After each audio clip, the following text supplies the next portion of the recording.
News. The People's Channel. Britain's news channel. Westminster is going around in ever-decreasing circles, followed by the media. Britain is broken. How on earth did we get into this mess? But more importantly, how do we get out of it? Join me at 7 p.m, Mondays to Thursdays on Farage, here on GB News. We will have open, rational debate. We've got to work out how Britain moves forward from this. Join us here on GB News, the People's Channel. Britain is watching. You've probably seen politicians interviewed 1,000 times, but we do it differently. We find out who they really are, we don't shout, we chat, and hopefully we bring a bit of light, not just heat. Did you know Kate Moss? Apparently. Do you have a pair of jeans or a pair of jeans? No, of course I don't. What would I do with them? My friends are like, oh my God, what's she doing now? Join me every Sunday at 6 for Gloria Meets, only on GB News, the People's Channel, Britain's news channel. I'm Jacob Rees-Mogg, the Member of Parliament for North East Somerset and a former government minister. For years, I've walked the corridors of power in both Westminster and the City of London. I campaigned in the largest democratic vote in our island's story. I know this country has so much to be proud of. We need to have the arguments, the discussions on how we make it better. The wisdom of the nation is in its people. Vox Populi, Vox Dei. That's why I'm joining the People's Channel. Join me Monday to Thursday at 8 p.m. on GB News, Britain's news channel. I'm Mark White. As GB News Home and Security Editor, I cover those key issues that are so important to you. Our authorities, our communities doing all they can to combat violent crime. With the public services under unbearable strain, why are we still failing to control our borders? Defence, the first priority of any government, has been continually hollowed out. Can we trust our politicians to protect the armed forces? Join me, Mark White, on GB News.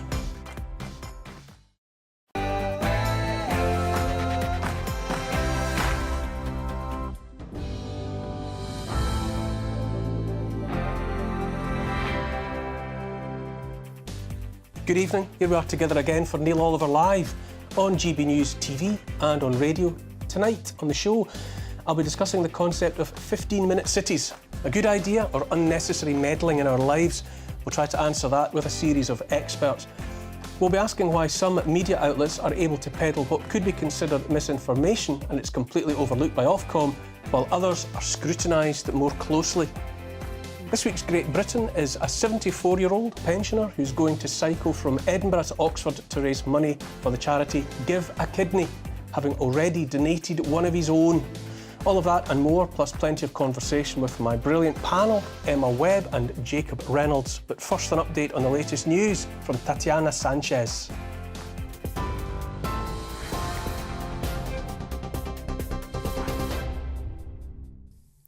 Neil, thank you very much and good evening. This is the latest from the GB newsroom. The BBC has apologised and says it's working hard to resolve the situation after experiencing a mass boycott by its sports presenters. It comes after Gary Lineker was forced to step back from Match of the Day over a tweet criticising the government's migration policy. The show will go ahead this evening, but Alan Shearer and Ian Wright have both backed out. Football Focus and Final Score have been cancelled as well after Alex Scott and Jason Mohammed said they won't appear. BBC Scotland's coverage this evening has also been affected. They said in a statement that Sport Scene will run an amended format similar to that of Match of the Day. Labour leader Sir Keir Starmer says the corporation is in the wrong. The BBC is not acting impartially by caving in to Tory MPs who are complaining about Gary Lineker. They've got this one badly wrong and now they're very, very exposed, as is the government, because at the heart of this is the government's failure on the asylum system. And rather than take responsibility for the mess they've made, the government is casting around to blame anybody else, Gary Lineker, the BBC, civil servants, the Blob. What they should be doing is standing up, accepting they've broken the asylum system and telling us what they're going to do to actually fix it, not whinging on about Gary Lineker. In other news, the Chancellor has told GB News he wants Britain to have the most competitive business tax rates amid calls to scrap a planned hike in corporation tax. Ahead of Wednesday's budget, Jeremy Hunt spoke to Esther McVeigh and Philip Davies on his plans to deliver growth and tackle inflation. He said the corporation tax increase from 19% to 25% would still leave the UK with a lower rate than nearly all major rivals. But he said he was committed to previous promises of bringing corporation tax down. What we now have is a responsible outlook for public finances. The markets have recognised that by bringing down mortgage rates, interest rates, and we're on track to bring inflation down. But if you're saying to me, as a Conservative Chancellor, do I want to bring down taxes? Well, I want to bring down personal taxes because that is at the heart of what being a Conservative is. But I want to bring down business taxes even more. West Midlands police have said a man has been stabbed to death at a nightclub in Walsall. Officers were called to Velicia's nightclub in the town centre just after 5 o'clock this morning after receiving reports that someone had been stabbed. The man was pronounced dead around an hour later at the scene while being taken to hospital. Officers say no arrests have been made yet. They're urging anyone who was in the nightclub at the time to come forward with information. Junior doctors have said they've been left with no choice but to strike on Monday after the Health Secretary failed to attend talks on Friday. It comes after Steve Barclay said he wanted them to call off their 3-day walkout and negotiate. Nearly 40,000 junior doctors belonging to the British Medical Association voted to take industrial action. They're demanding a 35% pay rise and warn future strikes could last longer than 72 hours. A man has been arrested under the Terrorism Act after the new IRA claimed responsibility for the shooting of Detective Chief Inspector John Caldwell. It follows the search of a property in the Londonderry area. Police say the 25-year-old will also be questioned over a hoax security alert. Earlier, a typed message was posted on a wall in Derry claiming responsibility for Mr. Caldwell's attempted murder. He remains critically ill in hospital after being shot several times in Omagh. Silicon Valley Bank UK says it's going into insolvency from tomorrow evening. It comes after its parent company in the US was put under US government control, becoming the biggest failure of US bank since the 2008 financial crisis. Both the Chancellor and the Governor of the Bank of England have spoken together about the collapse. The government says it's been speaking to affected customers. And Tom Hanks has been named Worst Supporting Actor at the Razzie Awards. A warning for those watching on TV. The following contains flashing images. The Oscar-winning actor was chosen for his depiction of Colonel Tom Parker in the movie Elvis. His portrayal of Presley's former manager was described by judges as cruel, and they also slammed his character's latex face. The awards honour poor performances in Hollywood movies and are held a day before the Oscars on Sunday. TV, online and DAB Plus radio. This is GB News. Now it's over to Neil.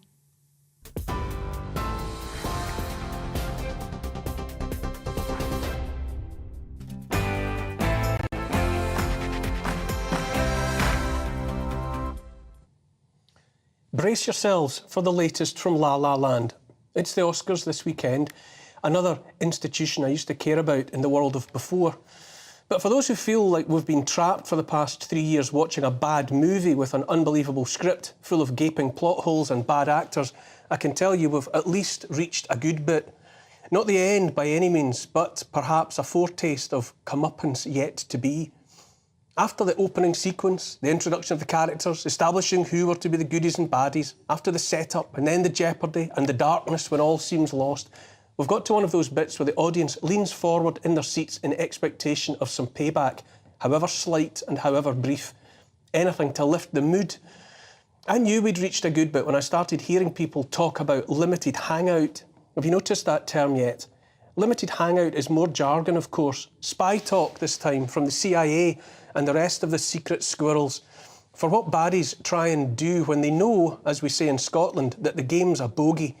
The game's a bogey means the game is up, and those fraudsters and tricksters and overacting villains inside their hollowed-out volcanoes realise they might well have been rumbled and so start reaching for the backup plan.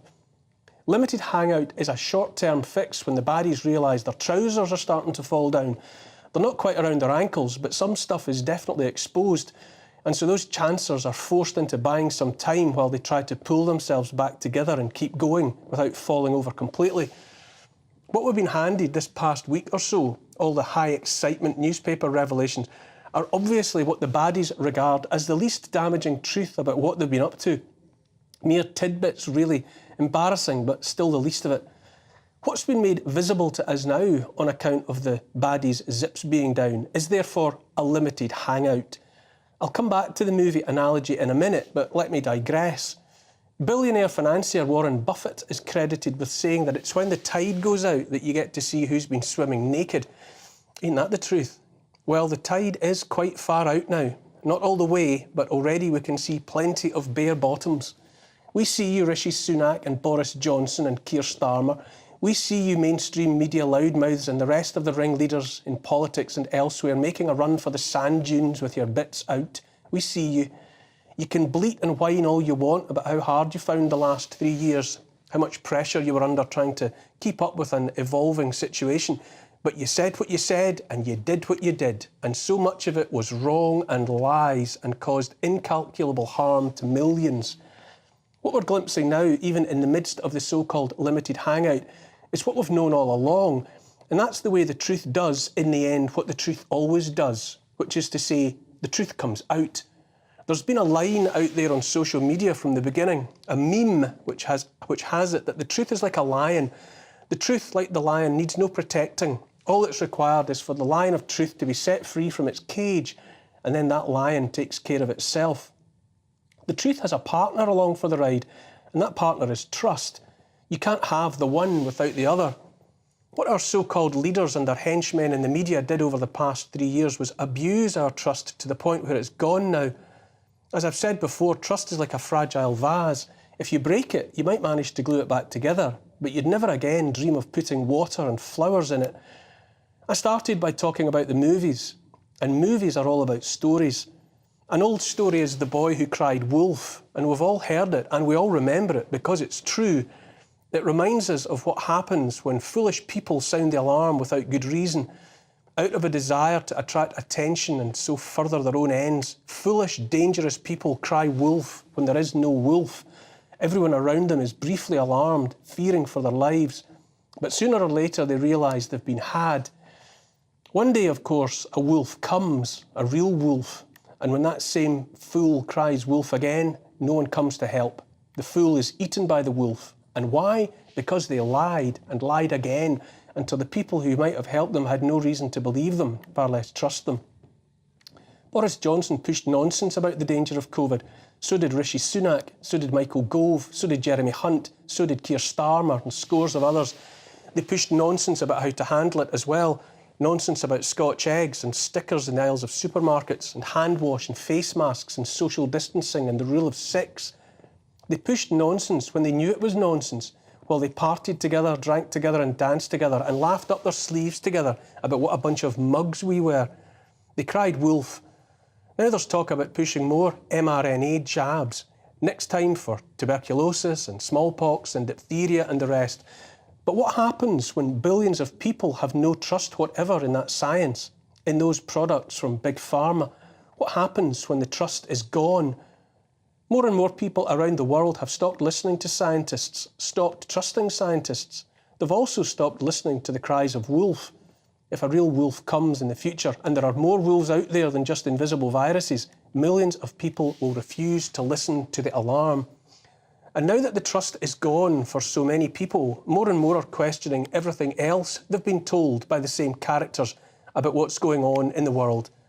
More and more people look at the lies and manipulative propaganda they were fed for the past 3 years about one thing and rightly wonder if they're actually being told the truth about anything else, about the war in Ukraine, about the climate, about immigration, about the European Union, about food shortages, about what's being done to farmers all over the world, about the real motivation behind the push for electric vehicles, about the imposition of 15-minute cities.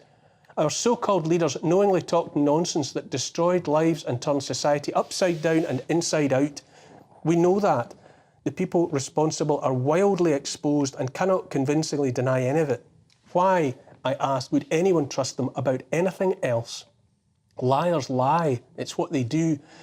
For now, though, let's by all means notice that it's a good bit in the movie and we might allow ourselves to enjoy it. It's like when the money-grubbing lawyer in the first Jurassic Park movie tries to hide in the bamboo toilet stall, only to have the T-Rex bite him in half.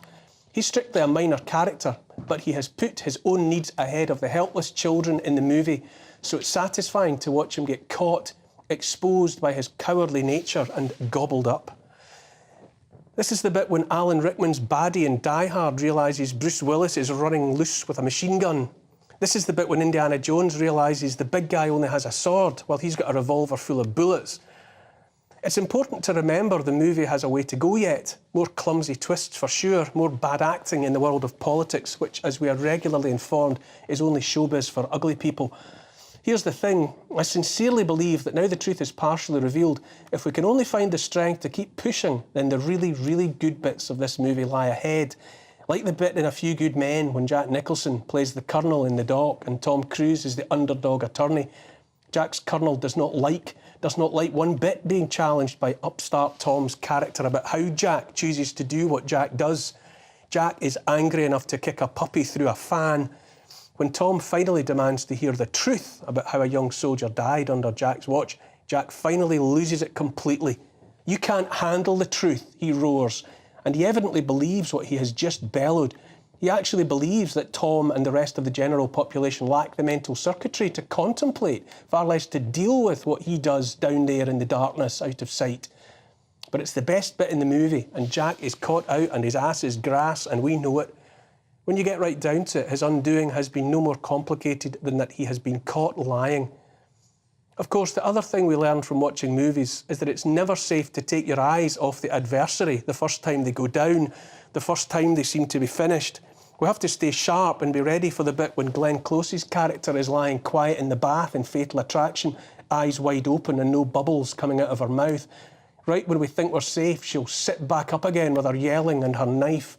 We must pay attention. More and more I think about the disaster movies.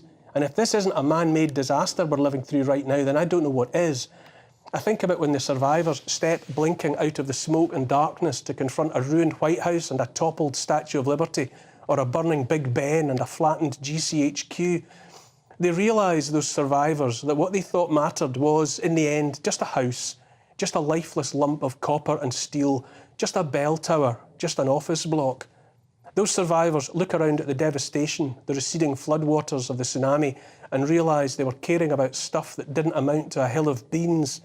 They get ready to start again with all that really matters, which is people they can trust, which is each other. If we have that, then we have all that we will need. Pass the popcorn.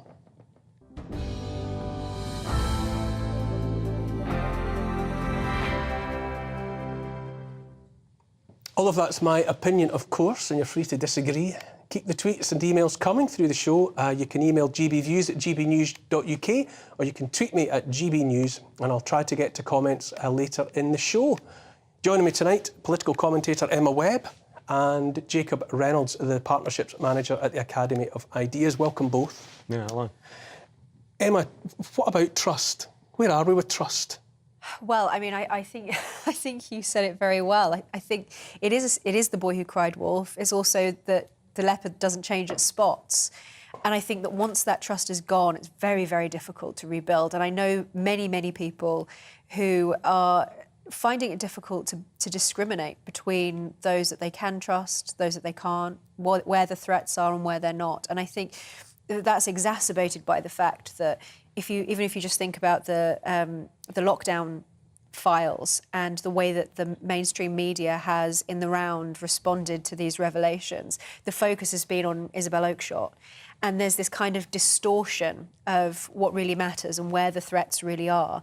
And so I think that people really, and you see this actually in even post-lockdown, with the sort of fracturing amongst those who were opposed to it, that people are not sure who they can trust. They're not sure whose views they should take as authoritative anymore. And they know that when they look at the mainstream media, when they watch the BBC, they know that they're getting one side of it. They know that they're missing out on a whole range of views. But those who are putting those views forward believe, I think sincerely believe, that they are being impartial. They do believe that they are, you know, that is the legitimate truth that they're putting forward, and that it's in the best interests of the public. But it's this kind of paternalistic attitude. So I think that people have for so long basically been infantilized and treated like children, that there's a kind of dependency that has developed. But now that dependency has been shattered by the fact that the British public have basically been left like a child without, not knowing who to lean on. Jacob, it keeps moving forward all the time. We keep on having more and more dangled. The Gary Lineker story, does it strike you as odd in a sense that after the lockdown stories of the last couple of weeks felt like politicians just wanting to talk about each other within the political bubble, who did what and who didn't. And now we've mysteriously moved on to the media bubble, who've just got an opportunity to talk about themselves. Well, none of it ever relates to us, the people. Yeah, well, I mean, I think that's right in the sense that the Gary Lineker story exposes the way in which the kind of media class love closing ranks around themselves. And the people who, for however long you wanted to count, couldn't give a toss, as it were, about the actual fundamentals of free speech, about the kind of substantive issues have been able to differ. But instead, as soon as they kind of automatically generate a martyr for a cause, that's when they kind of start to close ranks. And it feels much less like a kind of principled defence amongst these various kind of commentators and sports pundits, who less a principled defence about freedom of speech, and more a sense that they realise this is a moment in which, for the first time almost, there's a sense that, OK, you guys who kind of run the media show, you might have to start rowing back a little bit on how much you can kind of condescend to us, how much you can feel that you have an open licence to criticise only ever one side of the debate. And the moment that there's a hint of that, they close ranks with a kind of tremendous degree of power. Yeah. It's, Emma, is it the beginning of the end for the narrative that we've been having? Do you think is an edifice coming down around us? Is something fundamental happening or not? Well, I mean, I don't like to be optimistic, because usually when I am, I'm disappointed. Yeah, well, not like you to be optimistic either, Neil. But I think what's been interesting in the last week is the way that I think the mainstream narrative has responded to various things. The Gary Lineker story is one of them. Another is this David Attenborough documentary. I think that amongst a certain strand of the sort of media intellectual elite, there is this sense of a sort of right-wing boogeyman that really is totally divorced from reality. And so it's no surprise, really, that with this boogeyman in mind, that there are no constructive or rational, reasonable conversations taking place at all, because they really have demonised the other side so much that they have truly come to believe it. And so I think that, if anything, that is going to be the sort of thin end of the wedge in shattering the narrative that has been dominant for so many years now. They've demonised the people, I think. I think what they've made a bogeyman out of is just the general law-abiding, tax-paying population. But we'll certainly come back to the Attenborough story later in the show. Now got a break, after which 15-minute cities, a viable policy or unnecessary meddling. We'll be debating the pros and cons.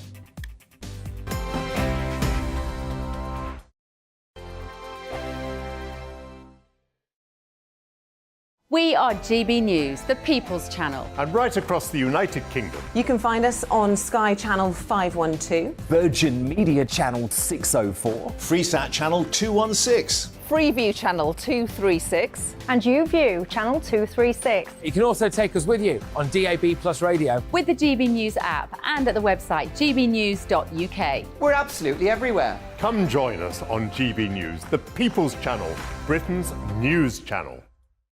Monday to Thursday, 9 p.m. till 11 p.m. Join me, Dan Wootton. I'll bring you the sharpest takes and hottest debates. Do you not believe in prisons? I don't believe in prisons. I'm completely stunned. I guarantee you there'll be no spin, no bias, no censorship. I actually was personally quite offended by it.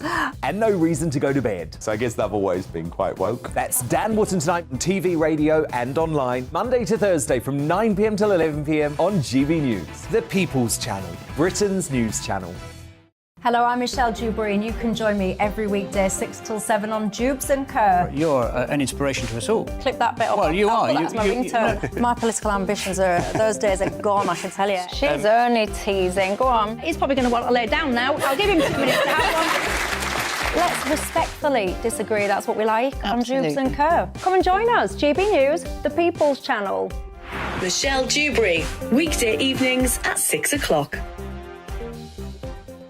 I'm Simon Evans. Join me on GB News for Headliners at 11 p.m. What's the scoop? I'll be joined by 2 of the country's top comedians. That's right. As we take a look at tomorrow's newspapers tonight. We're going to get into trouble. If it's a big story, we'll be covering it. Spill some tea on him. There we go. But we'll also have some fun. I wouldn't stick up a bank. My father didn't love me. So anyway, Headliners every night from 11 on GB News, the People's Channel, Britain's news channel. It's all about family, being in people's living rooms, all the interaction and getting to know who our viewers and listeners are. When I was young, my dad used to say, "Nana, stop arguing." I wanted an outlet that would enable me to give my opinion. People are going through a really hard time right now, and I know that you don't feel like you're being listened to by the establishment. I came to GB News because it's the People's Channel, and I want the audience to have their say on the events of the day. We're dynamic. We do something different. Democracy shows that the wisdom of the nation is in its people. I get to travel to find out what the story is from a personal perspective. The British people aren't fools. We know when we're not being told the full story. We've got to work out how Britain moves forward from this. It's the best country in the world. The establishment had their chance. Now we're here to represent your views. Britain's watching. Britain's watching. Britain's watching. We're proud to be GB News, The People's Channel, Britain's news channel.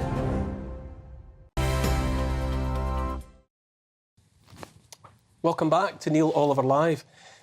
Now, are you in favour of town planning that ensures your work, your shops, your education needs, your healthcare and leisure are all within a 15-minute walk or cycle ride of your home? On the one hand, the idea sounds benign, but in British cities including Bath, Canterbury, Edinburgh and Oxford, the very idea is being actively challenged by protesters who fear the thin end of a dystopian, totalitarian socialist wedge designed only to strip them of their traditional freedom. I'm joined now by Alan Miller from the Together Declaration and shortly also by Nathan Albach, an urbanologist from Philadelphia. Alan, thanks for coming in. What exactly is proposed or being pushed in Oxford and the other cities? So in Oxford, we've had a number of different things. So they keep calling them trials. So we've had low traffic neighbourhoods they said were trials, even though 65% of people who responded to the consultation said they did not want them. Then you've had a proposal for bus gates. And bus gates, when they've put the proposal, without getting too complex, for the traffic plan for Oxfordshire County Council they intertwine that with the idea of a 20-minute neighbourhood. But basically, the bus gates mean you can have 70 passes to drive if you're local, 100 passes a year. But if you're not, you can't, and there's a ring road you have to go around. Slightly different in Bath, where you have a ring of steel, they call it, very lovely name, and you have low traffic neighbourhoods as well. And we've seen in other places, like in London, where Ealing, where they've got rid of low traffic neighbourhoods because residents have challenged it, you still have a discussion about a 20-minute neighbourhood, and we might have some of these road closures as well. So basically, they're a top-down imposition using the idea this would be a lovely livable street, active travel. It's all about people-friendly oriented, but actually what it means is it's an attack on cars and our freedom of movement and independence. That is what it feels like, because what I'm suspicious about is the fact that a coercive element is there first. You know, that whatever big flower boxes blocking roads, talk of fines for people that use their car on the wrong sort of journey too many times in the year. You'd have thought if it was a naturally utopian, good for the people initiative, people would just naturally inclined towards it without having to be pushed? Absolutely. Well, one of the things is as well that we've seen in Oxfordshire with the county council, we've seen that in the consultation, they had a report and a survey done beforehand, but they suppressed it according to Freedom of Information revelations that were in the Times this week and the Oxford Mail until after the consultation ended, because apparently the councillors didn't want people to see what this would mean, would contradict their very own study. A bit like what's happened with Sadiq Khan, it sounds like, with the ULEZ situation. And our point at Together is that why we say free our streets but also take back democracy is that the public should be at the heart of town and city planning, urban planning. What we need in terms of travel, dynamic trade, infrastructure, housing. You know, what happened to local authorities, the idea they would provide decent services? But also, it's not just local authorities, it's central government have been underwriting this and funding it, which is why we've been campaigning, saying to Mark Harper and the Department for Transport, you need to cut this umbilical cord now, because this underwriting of road closures, undemocratically imposed, is damaging businesses. They're being forced to close down. We've seen it on the Cowley Road in Oxford. We've seen it on Middleton Road, 100 years of trade in Middleton Road, shops having to close. We've seen that in a number of areas across the UK now. And also residents, all types of residents, not what they say, which is conspiracists and far right, but a whole different demographic, diverse, multi-generational, all being impacted in a negative way. And I think that what's going to happen, Neil, is like we've seen in Littlemore and a ward in Oxford, that many more people are going to be standing independently, going to be challenging. Labour won it by a tiny clinch, by 100 votes. They brought out all the guns, lots of people to canvass, but that was a 3 or 4 week campaign that people stood independently. And as these low traffic neighbourhood impositions, and as these 15-minute and 20-minute neighbourhoods that are basically a technocrat's idea of what we should do, the great unwashed, how we should travel and not travel, without providing any better provision in any way, we're going to see much more of a fight back, and we're actually supporting people locally, nationally, to do that, alongside launching our cabinet. Bear with me, I've also got Nathan Albach, an urbanologist from Philadelphia, on the line. Nathan, are you there? I'm here. Thanks for having me, Neil. Good. No, pleasure to see you. Nathan, do you recognise the version of, let's say, 15-minute cities as described by Alan? And are you sympathetic towards the controversies that they have already had form around them? Yeah, absolutely. I think you're hitting the nail on the head in terms of the problems of distrust that are arising around the concept of 15-minute cities, particularly around Oxford, have to do with the fact that they came from a top-down level. And I think the policies themselves weren't prescribed transparently or coherently to the public. And I think that's where a lot of these problems come in. And the fact is that all around the world, including parts of the US, Europe, Australia, all over the place, these ideas around new urbanism, this whole concept of building more walkable places that aren't necessarily centered around cars, these ideas have been popularizing. And with that, obviously, governments are finding, ways to kind of meet people where they are in their cities. But I think to be successful in implementing these policies, you have to also work with the residents of an area. And if you don't do that in a transparent way, it's no surprise there's going to be protests. I suppose the $64,000 question for me, Nathan, is why is it already coercive? What we are seeing here, what Alan's describing, is rather than put in all of these facilities, make sure everyone's got this idyllic world within a 15-minute walk of their home with all of the stuff of life readily accessible. It starts with talk of fines for driving your car too many times in a year and roads being blocked off. Is it for the betterment of people's lives, or is it just to get cars off the road? Yeah, I mean, I don't want to defend the policies around Oxford, because I agree with you in the sense that they weren't really implemented with residents' best interests in mind. I think there's cities all around the world, including parts of the Netherlands, states in the U.S., particularly cities like Portland, parts of Australia like Melbourne, Barcelona has implemented their Superblocks program in recent years. All of these different places have done this from the bottom up in ways where they trial different street designs that include more complete street elements, where they carve out protected bike lanes, they carve out bus lanes. They create raised crosswalks and protected sidewalks and all these different things that kind of like organically build out from starting in city centers that are already highly pedestrianized, and they kind of organically build out from there. And I think that that's where, again, this problem from top-down control coming from Oxford, it's facing these issues at a protest level because, yeah, people, they don't feel like they were part of that discussion. I don't necessarily know the intent of the government officials locally. Like maybe they had seen some kind of case study and thought this was going to be the best move for them, but clearly, as we're seeing with the backlash, it's having the opposite effect. Nathan Albach, urbanologist from Philadelphia. I'm pushed for time tonight, but thank you so much for your contribution so far, and I'm sure it's a story that we can pick up again in weeks to come. Thanks for just now. Thanks for having me, Neil. Thank you. Since we've mentioned Oxfordshire County Council, I should go to a statement here. A spokesperson said, "We would like to reassure people that Oxfordshire County Council's transport policies are not designed to confine people to their local area.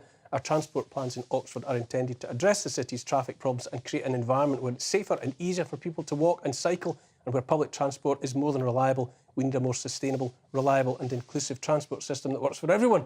Policies are debated and decided by Oxfordshire elected councillors using local insight and information." Sounds lovely, Jacob. Do you buy it? Do you think they really do care about the people, or are they just using a velvet glove to slip in the iron hand of control? Well, there's kind of a reason why these policies go hand in hand with the same kind of policies advocated by environmentalists. It's not just because they want to kind of reduce car use and reduce fossil fuels going into the atmosphere or something like that. It's because they share with lots of environmentalists a culture of low expectations around human beings. They think that, in the same way as environmentalists think lots of producing of consumer goods is kind of bad because more is kind of worse, similarly, they think lots of travel, lots of going to different places, you should be happy with one pub in your local area. The fact that you like the one kind of a 20-minute drive over is bad. Your viewers will be very familiar with that WEF slogan, "You'll kind of own nothing and you'll be happy," which in a way is just a rationalisation of economic distress, the fact that we can't produce enough goods to satisfy people's needs. This is like you'll go nowhere and you'll be happy.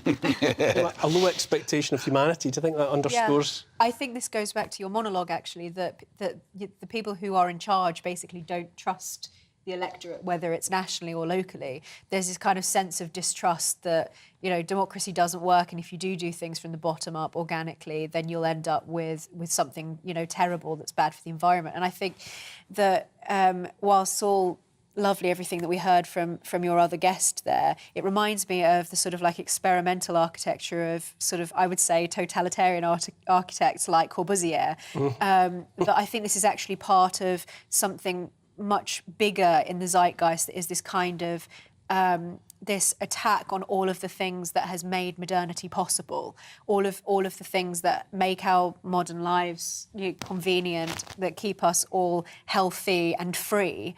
I think that it's part of this overall phenomenon that includes a lot of the environmentalist policies. It includes a lot of this sort of attitude from those who do have positions of authority in local or national government that makes them feel that they actually have the right. Because my first thought with these 15-minute cities is that who gave you the right? You have no right to do this, to limit the way that people can move around their city. That is the question, isn't it, Alan?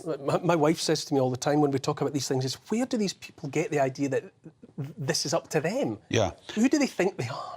Well, maybe they think they're feudalists, where you get charged tolls to go from one hamlet to another, because the idea of free movement in the modern environment is now scorned upon in the way I agree with these comments. I think, you know, if you look at today's Times, for instance, it also shows how some of these consultations, they have to be seen for what they are. Dodgy data quite often, councillors and councils not wanting to respond, showing that they even on their own terms, they're not actually, they're disingenuous and they're dishonest. And we have such a low level of trust at the moment, which is a problem. For anyone who really wants to change things, we've got to believe that we can do it. I mean, it's a bit to this point. We've got to believe that humans are capable of doing things for betterment and improvement. We've got to have a bit of that ambition, that urban planning that's about dynamism, wealth creation for all. And at the moment, and I call them technocrats, and I think they're all very similar, the ones in central government and the local authorities. It's not just one or the other. They have this approach, which is we know best, we need need to limit things, you'll be quiet and have things done to you, a bit like we've seen in the last 3 years. And frankly, people are not going to put up with it. And that's why Together, in the Together Declaration, we're saying get involved locally, regionally and nationally. We're campaigning, we're challenging. And people should be ready in May for the independent elections, for the local elections, but also in the coming year. And it's not just about elections, it's about reigniting a sense of the democratic kind of public and us being at the heart of things. And that's what we're determined to make sure happens in Britain, because we've seen too long now this contempt for the public and sidelining us. Contempt for the public, that is what it feels like. Alan Miller, Together Declaration, thanks for coming in again. And you will certainly be invited in again to continue this debate. Thank you. I don't think it's going anywhere. It's not slowing down, it's speeding up.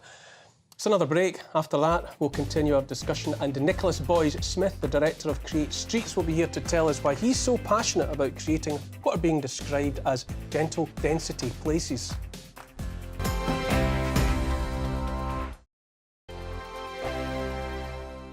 I joined GB News because I was sick and tired of not hearing my views being represented, not just mine, but so many people that I knew and spoke to. I just couldn't get my voice out there. I couldn't say anything. I couldn't do anything. Whatever the narrative was, I kind of had to follow it. GB News is there to provide a voice for those who have been ignored by the establishment media. We think different things, we've got a different style. GB News is here to be optimistic and positive about the future. It's real kind of dynamic and flowing, with the audience very much at the heart of it, like a big family. Here at GB News, we talk about the things that matter to you. Hearing the voices from right across our towns and cities, especially our towns. All sides of the argument represented with a heavy dose of opinion. We're on a mission here to make a difference. And the GB News family really is here for you, and whatever time of day you can watch or listen. Britain's watching. Britain's watching. We're proud to be GB News. The People's Channel. Britain's news channel. Westminster is going around in ever-decreasing circles, followed by the media. Britain is broken. How on earth did we get into this mess? But more importantly, how do we get out of it? Join me at 7 p.m, Mondays to Thursdays on Farage, here on GB News. We will have open, rational debate. We've got to work out how Britain moves forward from this. Join us here on GB News, the People's Channel. Britain is watching. You've probably seen politicians interviewed 1,000 times, but we do it differently. We find out who they really are, we don't shout, we chat, and hopefully we bring a bit of light, not just heat. Did you know Kate Moss? Apparently. Do you have a pair of jeans or a pair of jeans? No, of course I don't. What would I do with them? My friends are like, oh my God, what's she doing now? Join me every Sunday at 6 for Gloria Meets, only on GB News, the People's Channel, Britain's news channel. I'm Jacob Rees-Mogg, the Member of Parliament for North East Somerset and a former government minister. For years, I've walked the corridors of power in both Westminster and the City of London. I campaigned in the largest democratic vote in our island's story. I know this country has so much to be proud of. We need to have the arguments, the discussions on how we make it better. The wisdom of the nation is in its people. Vox Populi, Vox Dei. That's why I'm joining the People's Channel. Join me Monday to Thursday at 8 p.m. on GB News, Britain's news channel. I'm Mark White. As GB News Home and Security Editor, I cover those key issues that are so important to you. Our authorities, our communities doing all they can to combat violent crime. With the public services under unbearable strain, why are we still failing to control our borders? Defence, the first priority of any government, has been continually hollowed out. Can we trust our politicians to protect the armed forces? Join me, Mark White, on GB News.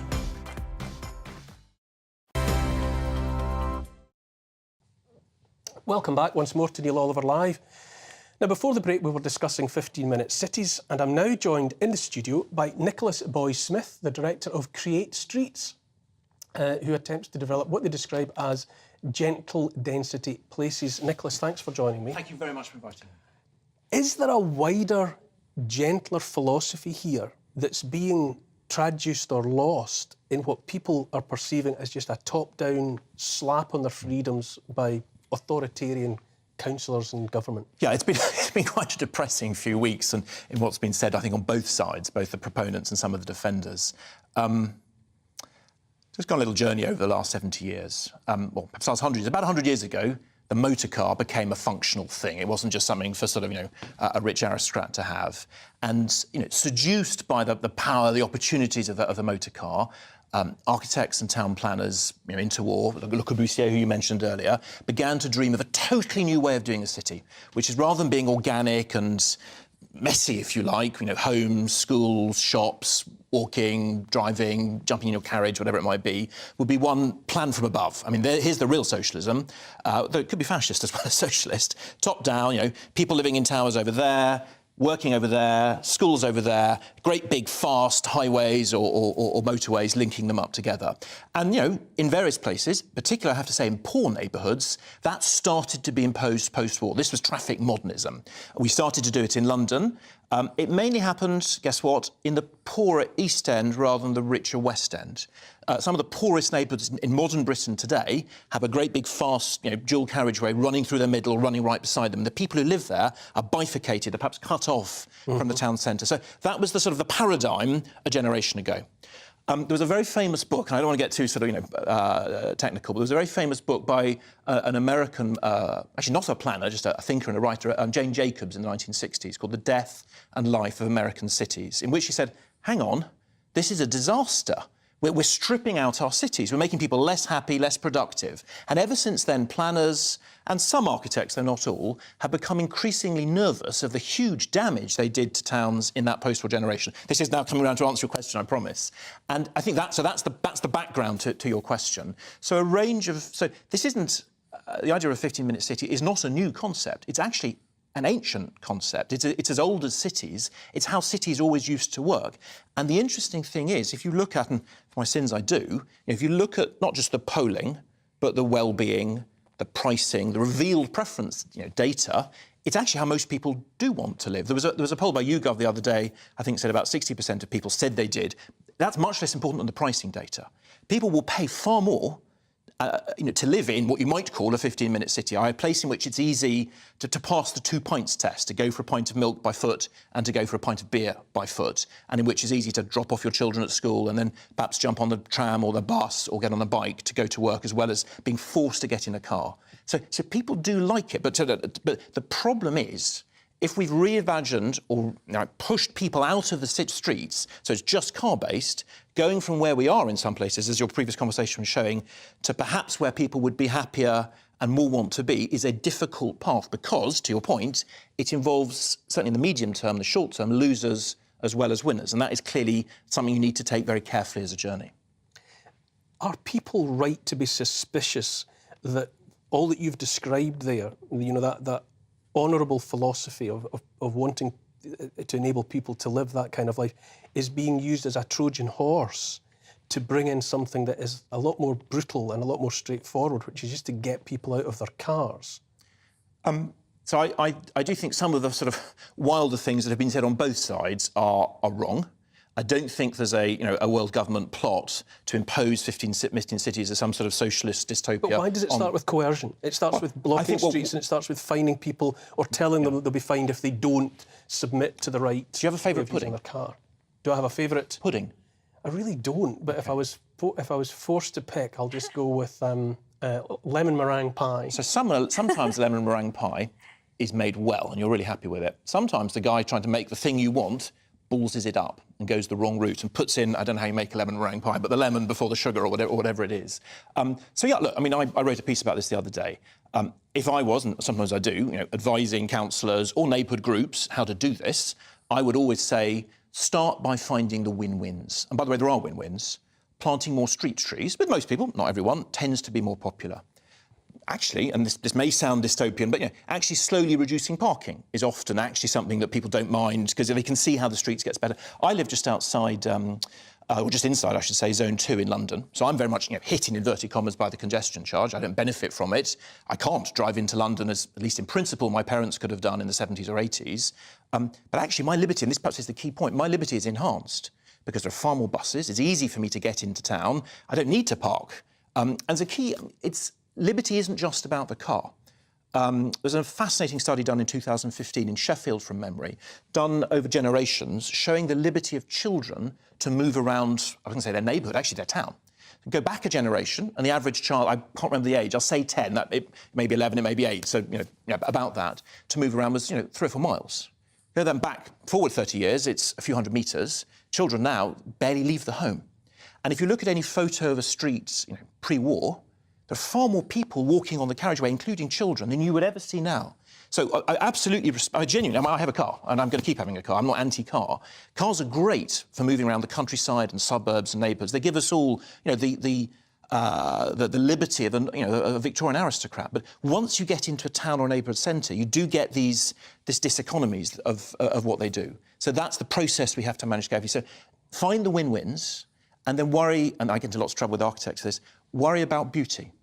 Because lots of the things that get claimed to be, 50-minute developments or walkable neighbourhoods are pug-ugly, bird-killing, faceless architecture that only a mother could love, which are provably not good for people. So, understandably, people then associate, I agree, a noble concept with something which they look at and say, this looks like, where the Sith Lords live in Star Wars. So, don't create that. By the way, the irony is that this stuff blows up in Oxford.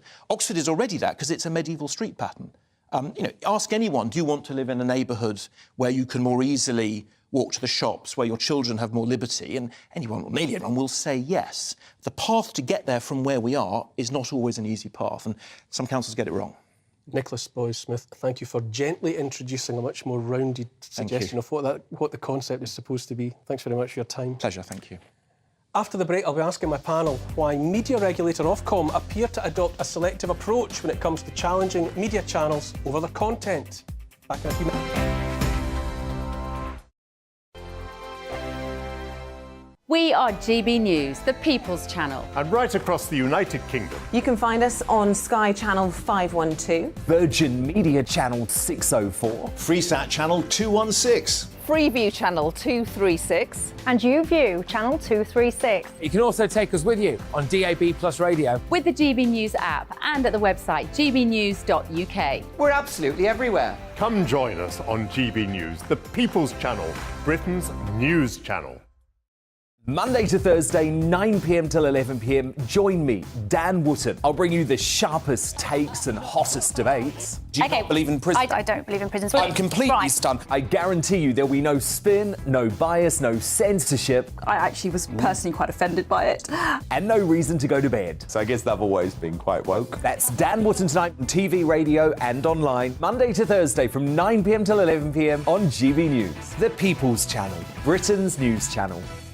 Hello, I'm Michelle Dewberry, and you can join me every weekday 6 till 7 on Jubes and Kerr. You're an inspiration to us all. Clip that bit up. Well, you are. That's my ringtone. My political ambitions those days are gone, I can tell you. She's only teasing. Go on. He's probably going to want to lay down now. I'll give him 2 minutes to have one. Let's respectfully disagree. That's what we like on Jubes and Kerr. Come and join us. GB News, the People's Channel. Michelle Dewberry, weekday evenings at 6 o'clock. I'm Simon Evans. Join me on GB News for Headliners at 11 p.m. What's the scoop? I'll be joined by 2 of the country's top comedians. That's right. As we take a look at tomorrow's newspapers tonight. We're going to get into trouble. If it's a big story, we'll be covering it. Spill some tea on him. There we go. But we'll also have some fun. I wouldn't stick up a bank. My father didn't love me. So anyway. Headliners every night from 11 on GB News, the People's Channel, Britain's news channel. It's all about family, being in people's living rooms, all the interaction and getting to know who our viewers and listeners are. When I was young, my dad used to say, "Nana, stop arguing." I wanted an outlet that would enable me to give my opinion. People are going through a really hard time right now, and I know that you don't feel like you're being listened to by the establishment. I came to GB News because it's the People's Channel, and I want the audience to have their say on the events of the day. We're dynamic. We do something different. Democracy shows that the wisdom of the nation is in its people. I get to travel to find out what the story is from a personal perspective. The British people aren't fools. We know when we're not being told the full story. We've got to work out how Britain moves forward from this. It's the best country in the world. The establishment had their chance. Now we're here to represent your views. Britain's watching. Britain's watching. Britain's watching. We're proud to be GB News, The People's Channel, Britain's news channel.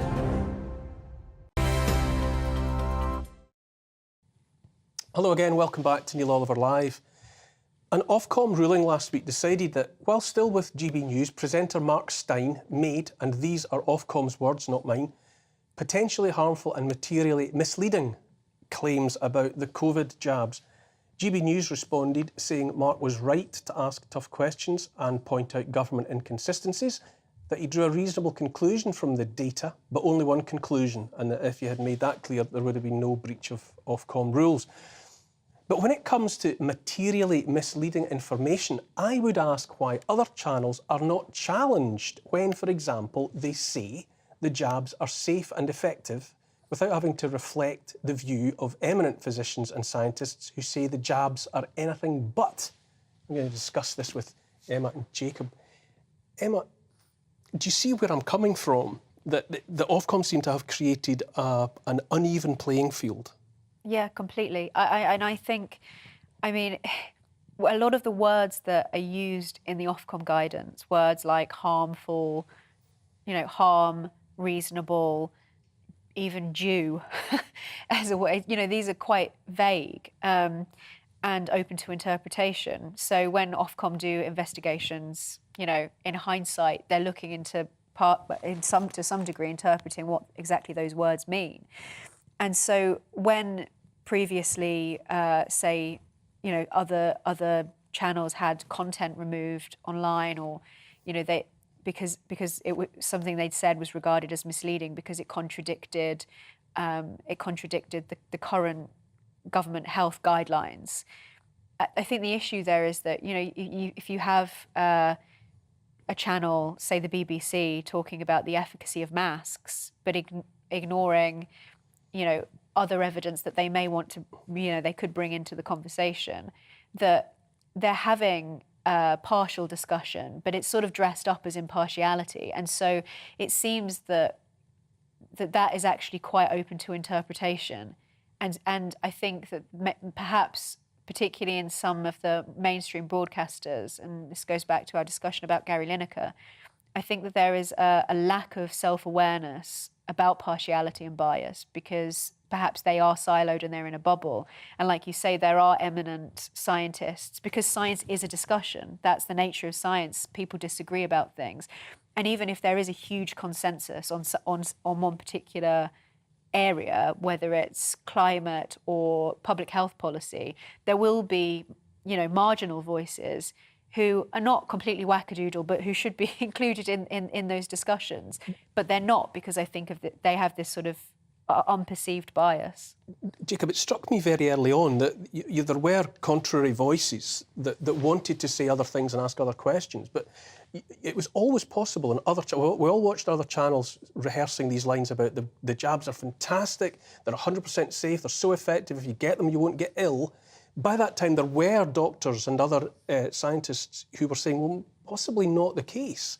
And there was no obligation pushed by Ofcom that those other voices ought to be heard alongside unsubstantiated claims about safety and efficacy. That really infuriated me. Well, I think, first, I think you kind of got to separate the BBC out from this discussion a little bit, because you can understand that a broadcaster that we're all effectively forced to pay for probably has some obligations to due impartiality and all the rest of it. We put that to one side. Another thing, I'd kind of like to take a little step back and think about how the role of journalism has fundamentally been transformed over a period of time, where journalists, especially those who have kind of bigger platforms, think that they have a certain responsibility to push, almost like we're in a kind of permanent state of wartime, where they have a responsibility to push whatever it is that they've decided is in the national interest, whether it's the importance of staying at home and isolating, or whether it's the importance of challenging the kind of government's immigration policy. That's not journalism, is it? No, and that's why I say it's a fundamental transformation of what the proper role of journalism is. And lots of journalists now think of themselves as having this responsibility to their real constituency, which is kind of whatever the kind of good and right and rigorous thing is to kind of push, rather than thinking, hey, it's our job to trust the viewers to make an informed decision if we provide some interesting viewpoints. That also, of course, includes an obligation not to entertain cranks and crazy people and to challenge everybody who comes onto your show, and that kind of aspiration to say we trust the public to make their minds up. That's what journalists should aim for. Do we need Ofcom? Other countries operate without such an entity. I don't know enough about it, I think, to say whether or not we should scrap it, but I certainly I think it's important to keep standards up in journalism, but I'm not sure that Ofcom have succeeded in doing that for the reasons that you've just described. And I think that journalism has been sort of transformed into something that probably wouldn't be recognisable to journalists, say, 50 years ago, the sorts of standards they kept. But I think, going back to what we were saying, one example, I think, is within the climate debate. So I've to get in on this break. Sorry, I'm going to pick this up after. It's 7 o'clock, plenty more to come on the show. After the break, time for this week's Great Britain. I'll be speaking to Dennis Carver, who's going to cycle from Edinburgh to Oxford after donating one of his own kidneys.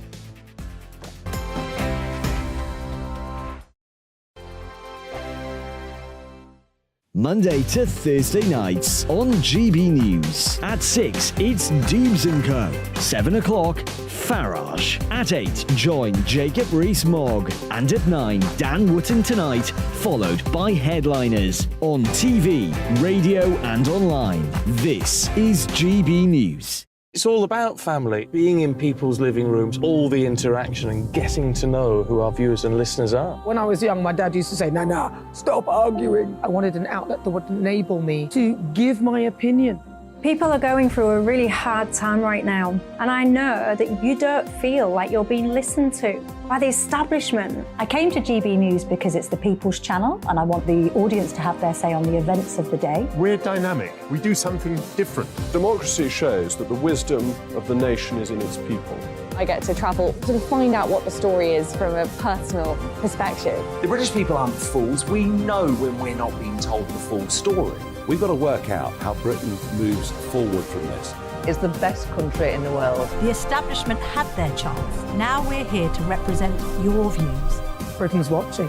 Britain's watching. Britain's watching. We're proud to be GB News. The People's Channel. Britain's news channel. We are GB News, the People's Channel. And right across the United Kingdom. You can find us on Sky Channel 512. Virgin Media Channel 604. Freesat Channel 216. Freeview Channel 236. And YouView Channel 236. You can also take us with you on DAB+ radio. With the GB News app and at the website gbnews.uk. We're absolutely everywhere. Come join us on GB News, the People's Channel, Britain's news channel. GB News has its own late-night paper preview show, Headliners, where comedians take you through the next day's top news stories. You don't have to bother reading the newspaper, we've got it covered for you. Headliners, every night at 11 p.m. and repeated every morning at 5 a.m. We won't send you to sleep like some of the other paper review shows out there. GB News, the People's Channel, Britain's news channel. Join me, Nana Akue, Saturday and Sunday afternoons on GB News. Expect fiery debate and passionate discussion as me and my panel tackle some of the biggest topics hitting the headlines. It's a place for everyone's opinion. No one gets cancelled, but no one gets an easy ride. Oh, she's on it today! Be ready for conversations that are fierce, frank, and of course, fun. Every Saturday and Sunday afternoon from 4 p.m. on GB News, the People's Channel. Join me, Camilla Tominey, on Sunday mornings from 9:30, taking the politicians to task and breaking out of SW1 to see how their decisions are affecting you across the UK. Bursting the Westminster bubble every Sunday morning, only on GB News, the People's Channel. Britain's watching.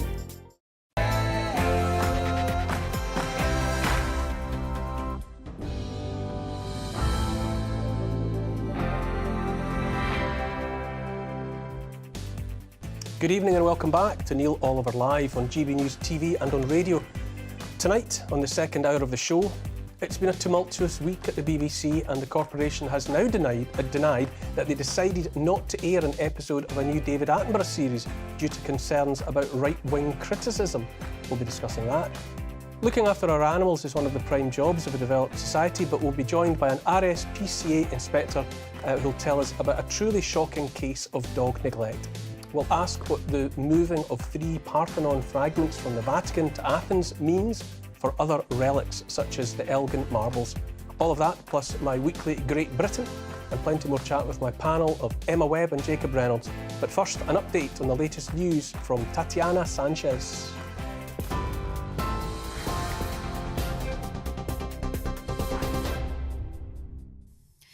Neil, thank you and good evening. This is the latest from the GB newsroom. The Prime Minister says he hopes the BBC can resolve its row with Gary Lineker in a timely manner, but the dispute is not something the government should get involved with. It comes after Mr Lineker was forced to step back from Match of the Day over a tweet criticising the government's migration policy. The BBC have said they apologise and are working hard to resolve the situation. Tonight's show will go ahead, but Alan Shearer and Ian Wright have both backed out. Football Focus and Final Score have also been cancelled after Alex Scott and Jason Mohammed have followed suit. Labour leader Sir Keir Starmer says the corporation is in the wrong. The BBC is not acting impartially by caving in to Tory MPs who are complaining about Gary Lineker. They've got this one badly wrong, and now they're very, very exposed, as is the government, because at the heart of this is the government's failure on the asylum system. And rather than take responsibility for the mess they've made, the government is casting around to blame anybody else, Gary Lineker, the BBC, civil servants, the Blob. What they should be doing is standing up, accepting they've broken the asylum system and telling us what they're going to do to actually fix it, not whinging on about Gary Lineker. Well, in other news, Jeremy Hunt has told GB News he wants Britain to have the most competitive business tax rates amid calls to scrap a planned hike in corporation tax. Ahead of the budget on Wednesday, the Chancellor spoke to Esther McVey and Philip Davies on his plans to deliver growth and tackle inflation. He said the corporation tax increase from 19% to 25% would still leave the UK with a lower rate than nearly all major rivals. But he said he was committed to previous promises of bringing corporation tax down. What we now have is a responsible outlook for public finances. The markets have recognised that by bringing down mortgage rates, interest rates, and we're on track to bring inflation down. But if you're saying to me, as a Conservative Chancellor, do I want to bring down taxes? Well, I want to bring down personal taxes because that is at the heart of what being a Conservative is. But I want to bring down business taxes even more. West Midlands Police have said a man has been stabbed to death at a nightclub in Walsall. Officers were called to Velicia's nightclub just after 5 o'clock this morning after receiving reports that someone had been stabbed. The man was pronounced dead around an hour later while being taken to hospital. Officers say no arrests have been made yet. They're currently urging anyone with information and anyone who was in the nightclub at the time to come forwards.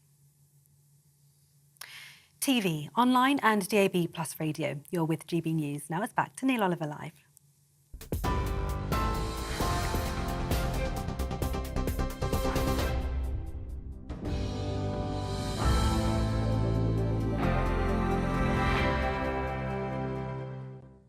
Thanks, Tatiana, and welcome back.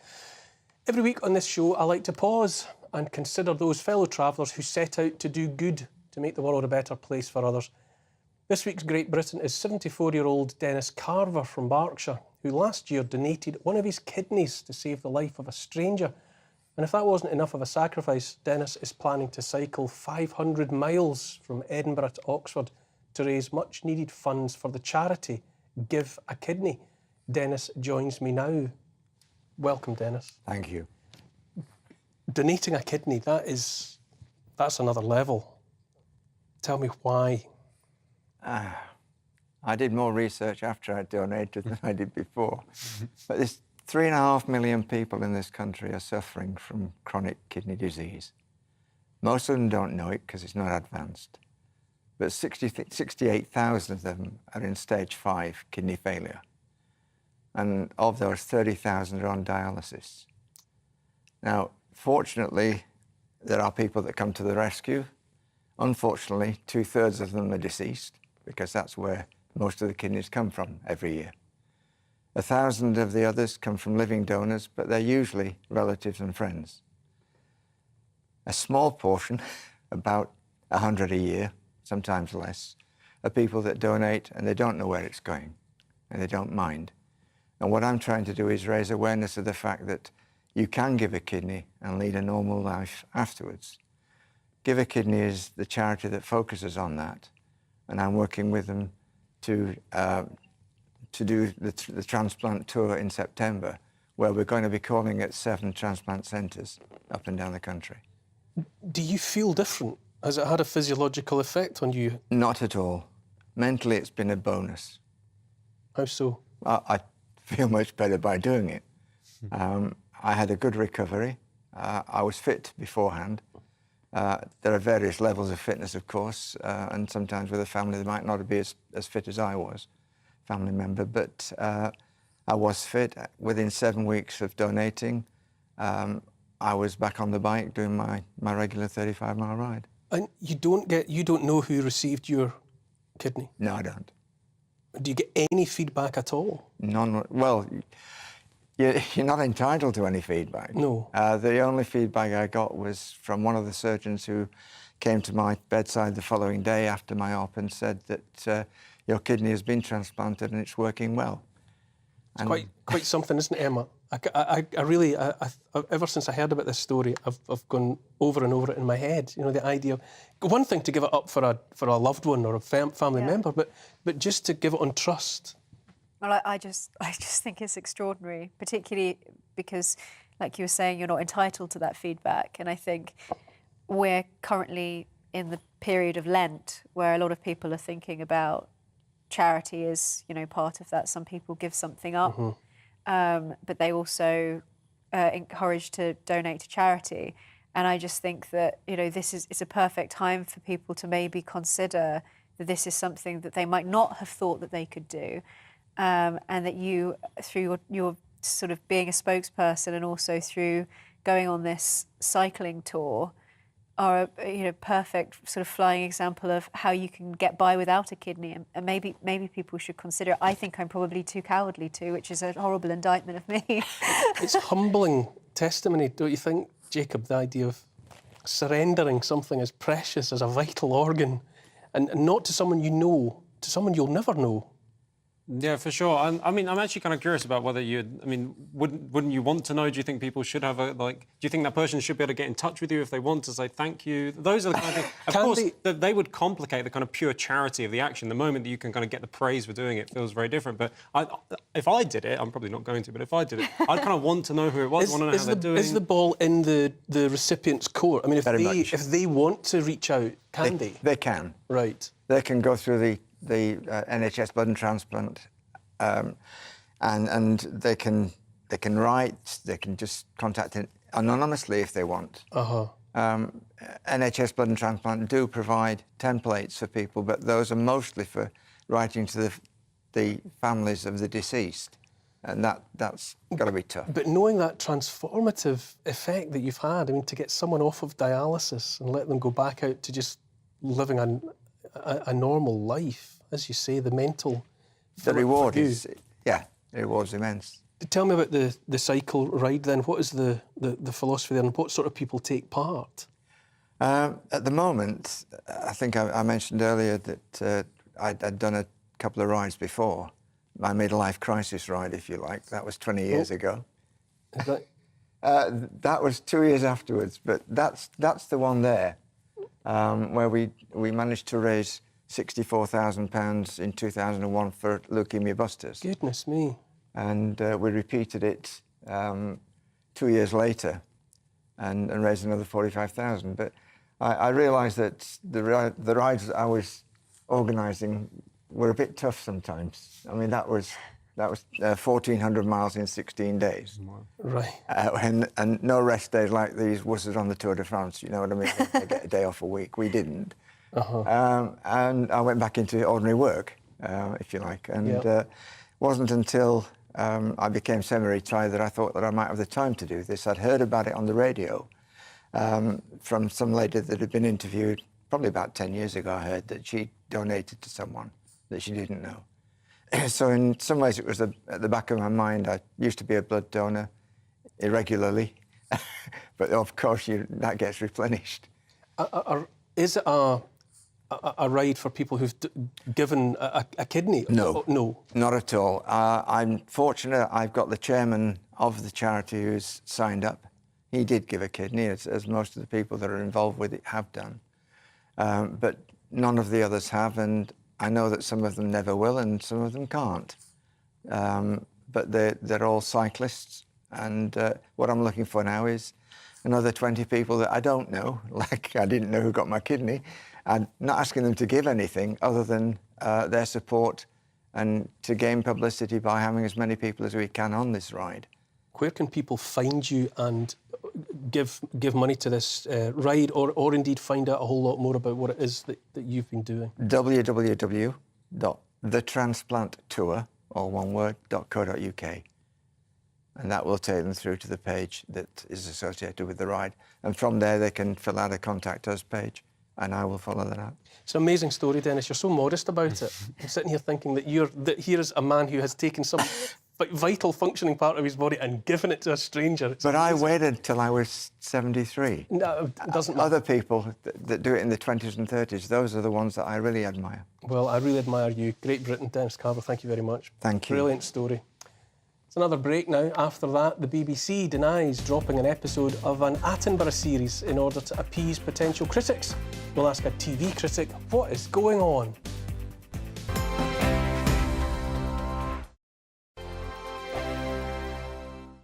We are GB News, the People's Channel. And right across the United Kingdom. You can find us on Sky Channel 512. Virgin Media Channel 604. Freesat Channel 216. Freeview Channel 236. And YouView Channel 236. You can also take us with you on DAB Plus Radio. With the GB News app and at the website gbnews.uk. We're absolutely everywhere. Come join us on GB News, the People's Channel, Britain's news channel. Monday to Thursday, 9 p.m. till 11 p.m. Join me, Dan Wootton. I'll bring you the sharpest takes and hottest debates. Do you not believe in prison? I don't believe in prison. I'm completely stunned. I guarantee you there'll be no spin, no bias, no censorship. I actually was personally quite offended by it.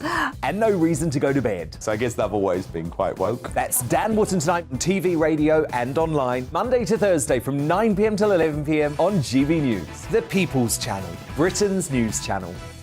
Hello, I'm Michelle Dewberry, and you can join me every weekday 6 till 7 on Jubes and Kerr. You're an inspiration to us all. Clip that bit up. Well, you are. That's my ringtone. My political ambitions those days are gone, I can tell you. She's only teasing. Go on. He's probably going to want to lay down now. I'll give him 2 minutes to have one. Let's respectfully disagree. That's what we like on Jubes and Kerr. Come and join us. GB News, the People's Channel. Michelle Dewberry, weekday evenings at 6 o'clock. I'm Simon Evans. Join me on GB News for Headliners at 11 p.m. What's the scoop? I'll be joined by 2 of the country's top comedians. That's right. As we take a look at tomorrow's newspapers tonight. We're going to get into trouble. If it's a big story, we'll be covering it. Spill some tea on him. There we go. But we'll also have some fun. I wouldn't stick up a bank. My father didn't love me. So anyway. Headliners every night from 11 on GB News, the People's Channel, Britain's news channel. It's all about family, being in people's living rooms, all the interaction and getting to know who our viewers and listeners are. When I was young, my dad used to say, "Nana, stop arguing." I wanted an outlet that would enable me to give my opinion. People are going through a really hard time right now, and I know that you don't feel like you're being listened to by the establishment. I came to GB News because it's the People's Channel, and I want the audience to have their say on the events of the day. We're dynamic. We do something different. Democracy shows that the wisdom of the nation is in its people. I get to travel to find out what the story is from a personal perspective. The British people aren't fools. We know when we're not being told the full story. We've got to work out how Britain moves forward from this. It's the best country in the world. The establishment had their chance. Now we're here to represent your views. Britain's watching. Britain's watching. Britain's watching. We're proud to be GB News, The People's Channel, Britain's news channel. On Mark Dolan tonight, in My Big Opinion, the Gary Lineker story reflects how the media and political elite are wildly out of touch with British public opinion.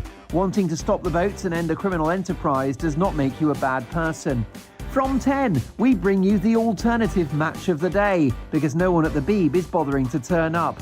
Full pundit reaction to the big Premier League games of the day, featuring our very own Patrick Christie's. That's a special Mark Dolan tonight from 8 till 11 on GB News, with the alternative match of the day starting at 10, back of the net.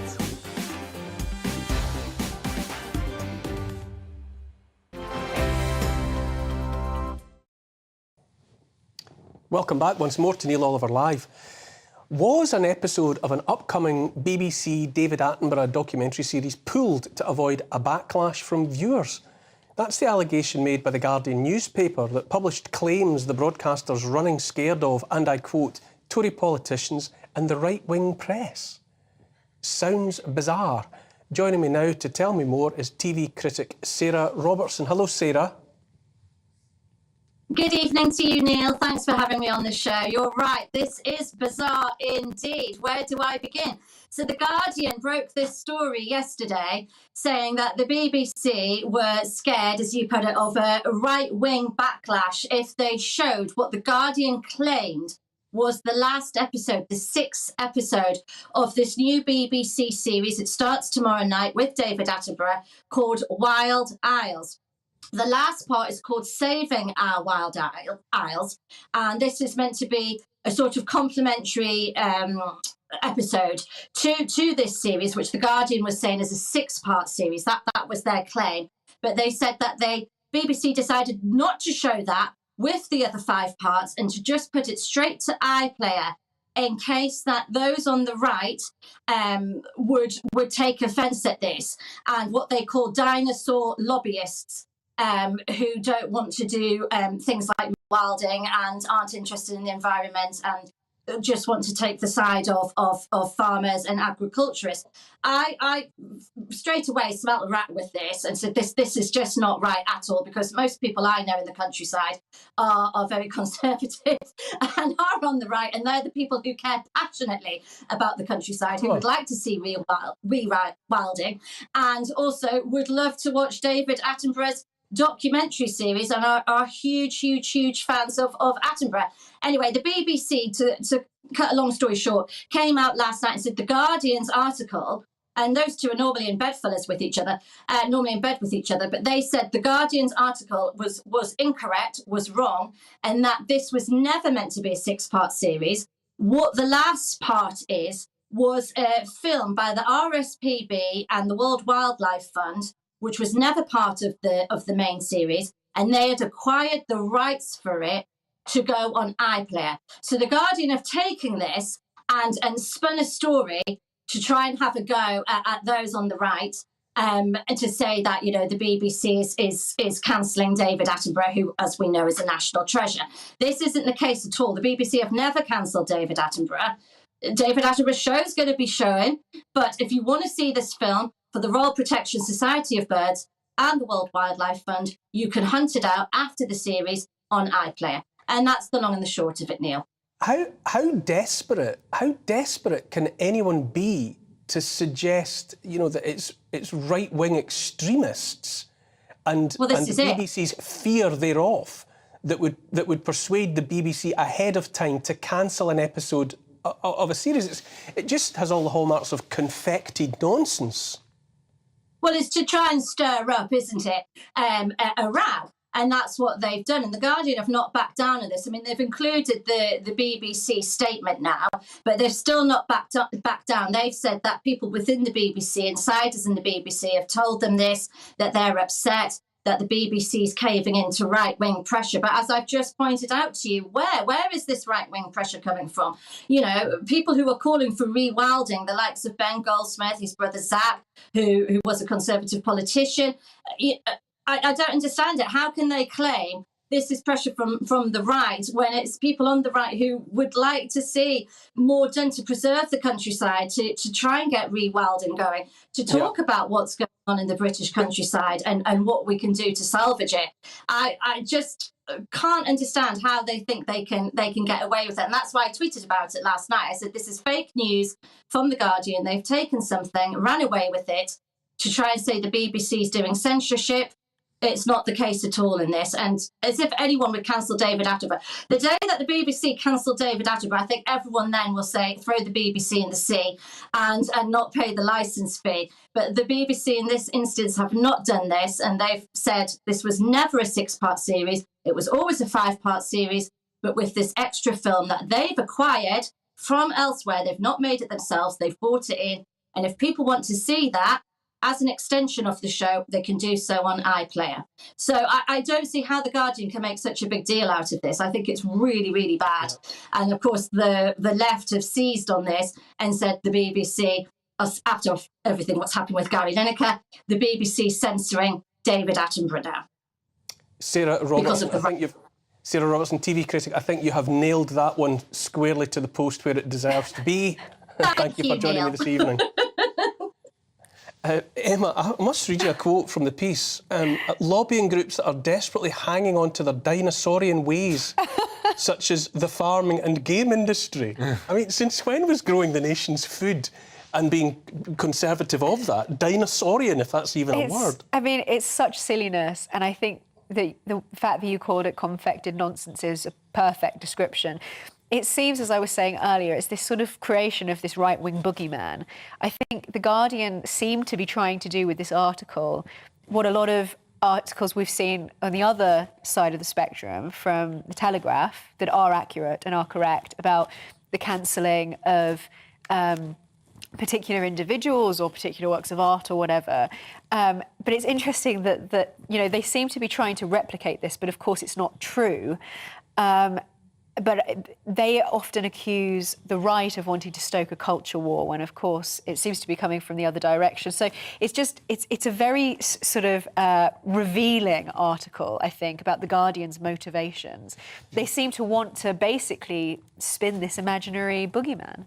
Jacob, at what point are they going to be self-aware enough to realise how ridiculous it sounds to accuse everything and anything of being right-wing extremism? Yeah, well, as people have pointed out, this kind of confected outrage, they're desperately searching around for martyr figures. I mean, they've probably found one now in Gary Lineker, so they might be able to row back on this story a little bit. But, I mean, at the risk of rising to the bait, which is that it is worth pointing out that David Attenborough, despite having made many fine nature programmes over the years, holds what I'd consider to be kind of pretty nasty views about human beings. Yeah. He's the person who regularly compares us to a cancer or a plague on the planet, and who uses kind of the authority that's bestowed on him by making these great nature programmes to tell us that we're all kind of like living in moral sin because we want to drive around and that we're directly responsible for the deaths of penguins and polar bears and all these kind of things. And so whilst he should be well entitled to his views, of course, but at the same time, this is an opportunity for me to make I'm often the only person in a room who'll ever say something bad about David Attenborough, but I do feel the need to kind of point out this is someone who really, generally speaking, loathes his viewers. He thinks that they are horrible people because they drive around and use cars and kind of want consumer goods. And, I mean, David Attenborough and St Greta of Thunberg were conspicuously silent about the trillions of face masks, plasticised face masks that went into the ocean. You know, there was no outrage about all of that PPE and all of the rest of it that went into landfills and so on and so on. You know, where was the environmentalists' outrage over that dereliction? This is the thing, and your guest pointed it out there. You know, I know lots of conservatives who were very into rewilding. Traditional conservatives, in particular, are, you know, absolutely in love with the countryside. Environmentalism is almost core to, you know, conservatism. You want to conserve our natural landscape. Exactly.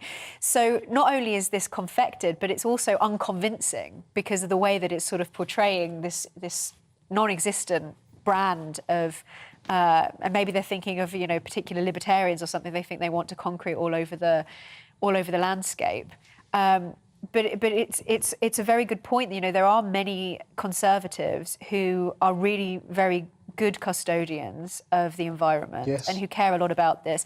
And actually, some of the criticisms of the left environmentalist movement are coming from a place of concern about the environment. So I think that this article from The Guardian is extremely telling. Some might say unconvincing. I would say it's a tissue of whoppers myself. But we have to move on. Speaking as someone who shares my home with two Irish wolfhounds, I'm openly biased in support of the welfare of our canine friends. So I was barely able to look at the images of what the RSPCA described this week as one of the worst cases of neglect they'd ever seen. To be specific, they were alerted to the plight of a dog whose claws had been allowed to grow to the point where they were piercing the animal's paws. And just a warning that for animal lovers, this item and upcoming images may be quite disturbing. RSPCA Inspector Vicky MacDonald joins me now to share the frankly horrifying details. Hello, Vicky.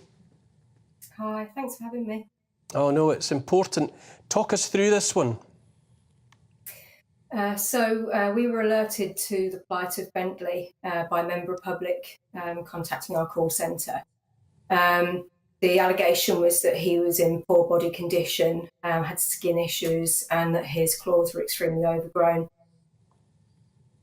And so it was literally somebody who knew the dog, maybe a neighbour, was watching the animal and was concerned enough to draw your attention. Yeah, I'm not sure who exactly it was that made the call to us, but it's obviously somebody that had seen the dog and seen the condition that he'd been allowed to get into.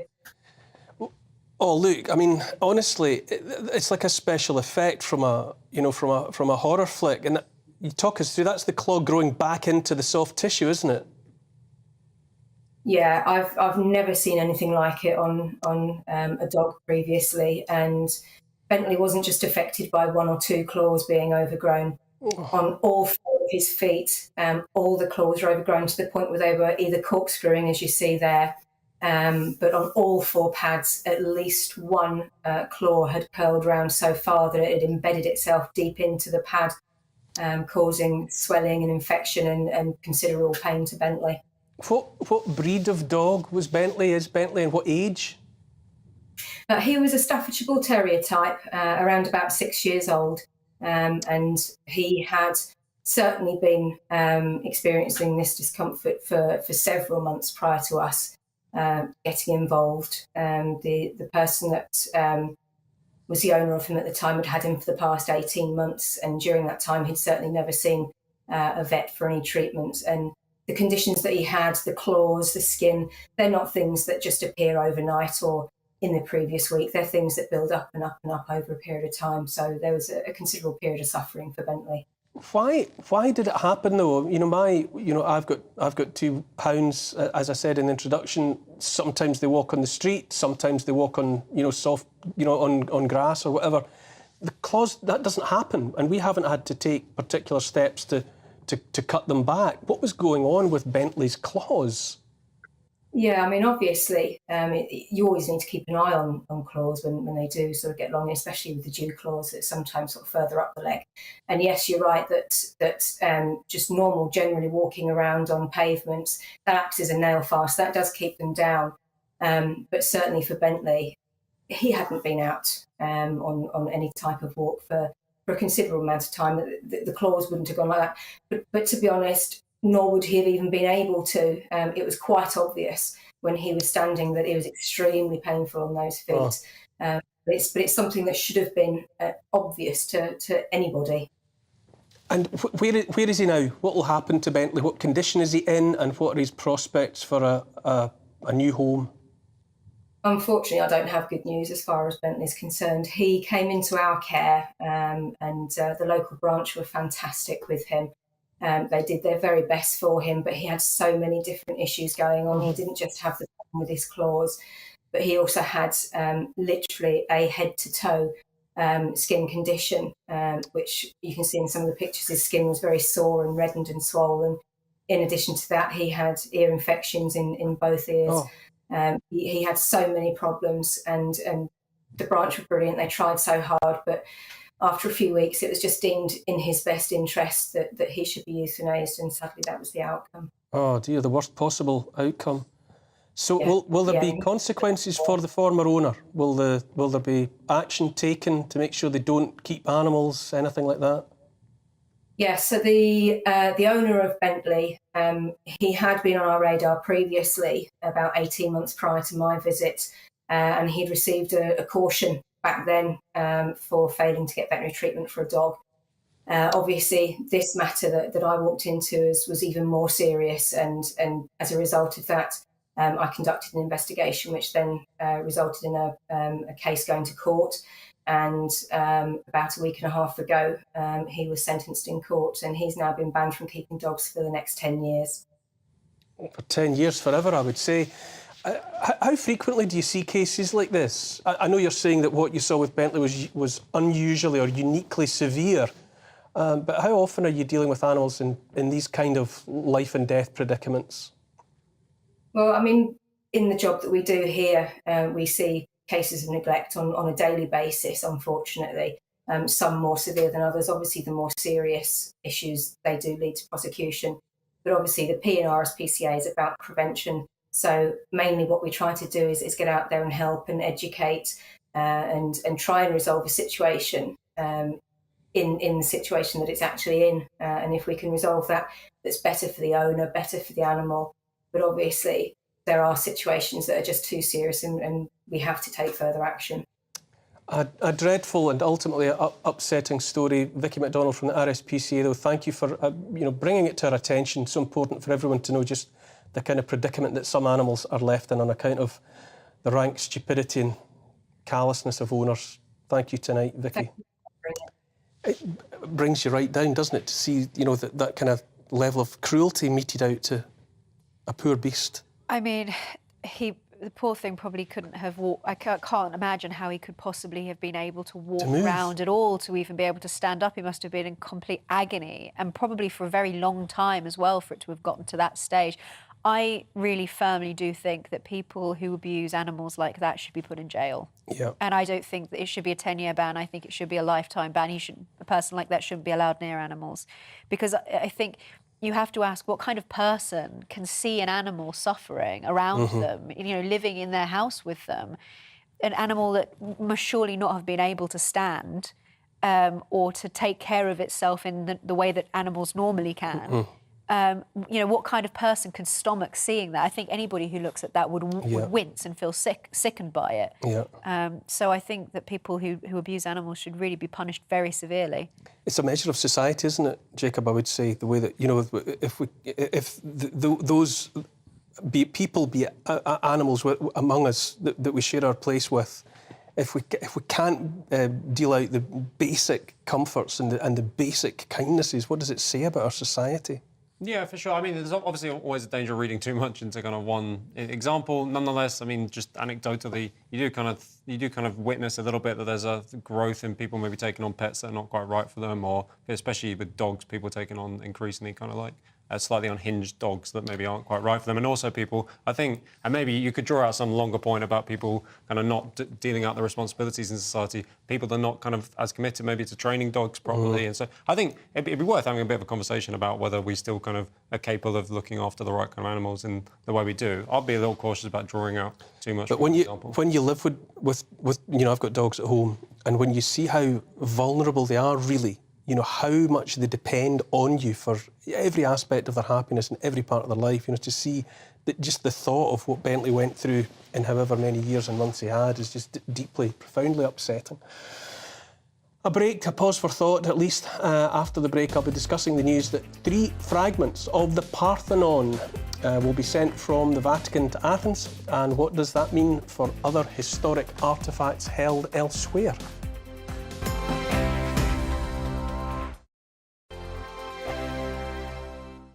I joined GB News because I was sick and tired of not hearing my views being represented, not just mine, but so many people that I knew and spoke to. I just couldn't get my voice out there. I couldn't say anything. I couldn't do anything. Whatever the narrative was, I kind of had to follow it. GB News is there to provide a voice for those who have been ignored by the establishment media. We think different things, we've got a different style. GB News is here to be optimistic and positive about the future. It's real kind of dynamic and flowing, with the audience very much at the heart of it, like a big family.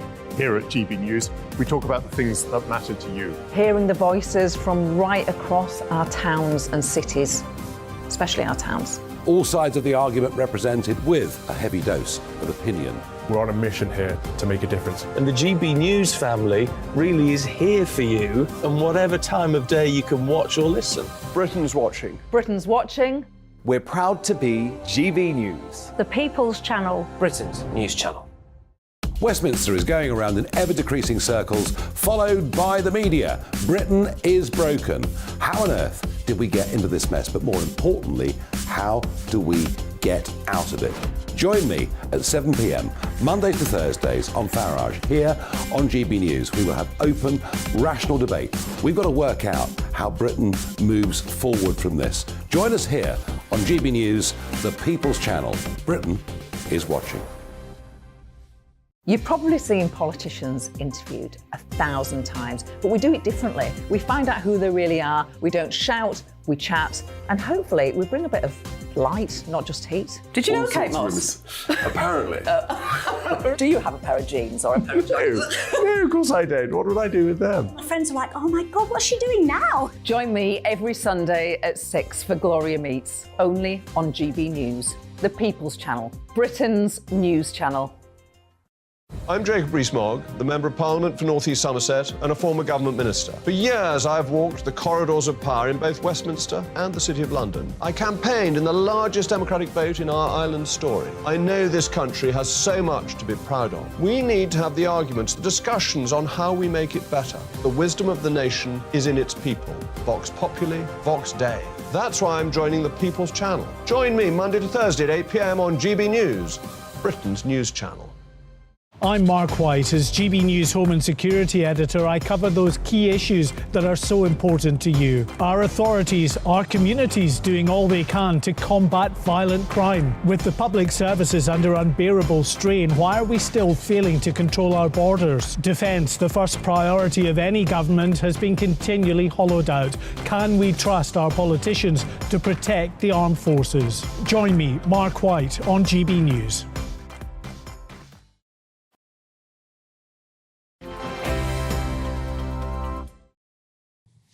Welcome back to Neil Oliver Live. Pressure is building once again around demands by Greece for the return of the so-called Elgin marbles. Last week, the Vatican agreed to send back 3 sculpted fragments of the 2,500-year-old Parthenon building that have been in their collection for 2 centuries. The gesture turns up the heat, you would say, on the British Museum that has been the home of the Elgin marbles, also called the Parthenon marbles, since 1832. Joining me to discuss the latest development is archaeologist Dr. Mario Trabucco. Mario, good evening. We've spoken before. Good to see you again. Hello. Lovely to see you again. Good, good. What exactly are the Vatican handing back? What did they have and what are they surrendering? So it's 3 marble fragments. Basically, in the Parthenon, you have 3 main areas where sculptures can be. One is the pediments, the 2 triangles on the front and on the back. Then you have all those little square boxes that are the metopes all around on the outside. And then you have the Ionic frieze all around the cella inside. They have 1 fragment for each one of these 3 categories. There is the fragment of the head of a horse that comes from the west pediment. Then there is a fragment of the head of a centaur from one of the metopes, and there is a fragment of one of the panels with a relief of a boy carrying a tray with cakes and offerings to the goddess Athena, coming from the Panathenaic procession that is depicted on the Ionic frieze. Yeah, exactly those. Yeah, I think so that's the boy, yes, carrying the offerings. Yeah, the boy, yeah. And the centaur. The centaur, yeah. Yes.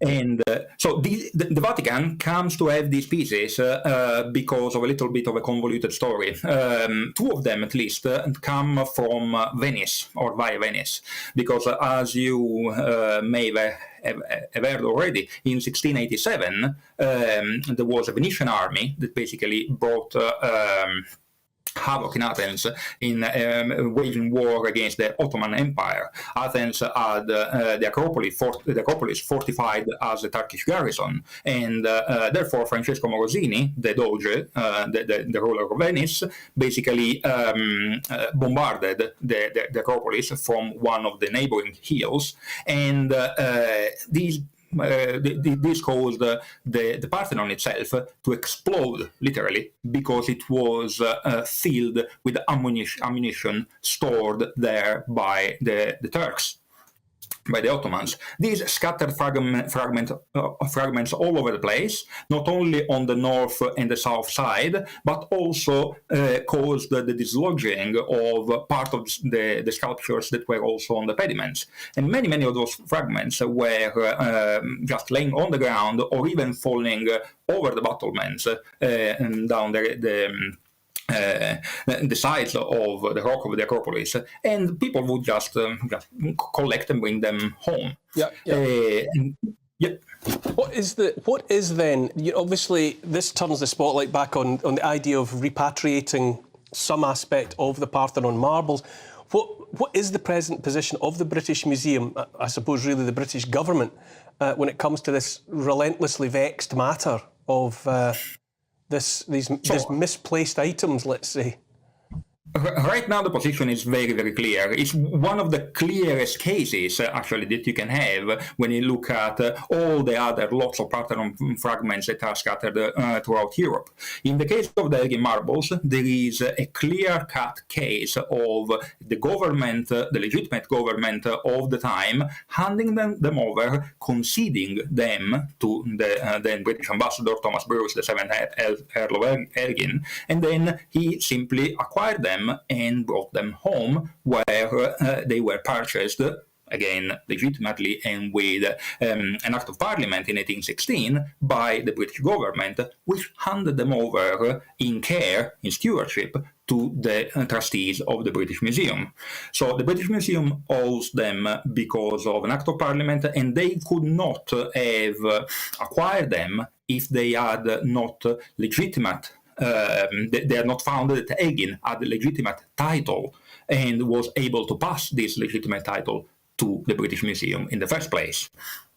So the position right now is retain and explain. Make sure that people know why these fragments are in the British Museum right now, and what's the role, the massive role in the cultural history, not only of England, but also of the wider West, in shaping the taste and shaping the arts of the whole of the West.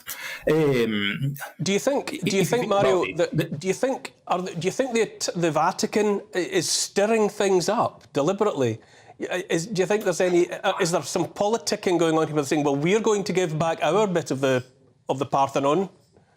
Maybe you should too." There is a lot of politics definitely going on, because if you think about it, there is a striking parallel between what Pope Francis is doing with these three fragments right now and what the Sultan, or the Deputy Grand Vizier back then, made in 1801.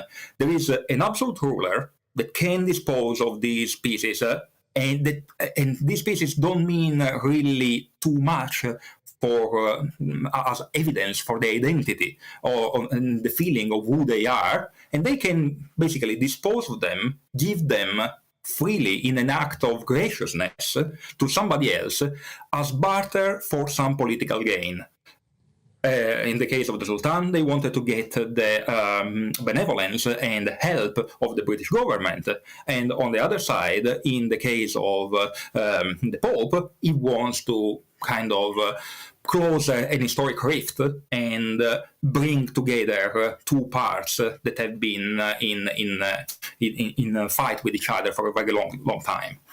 So it's an act of graciousness, and the fact that they are using the donation is very, very important, because they are saying, the Vatican is saying, it's just a personal gesture by one man of cloth to another.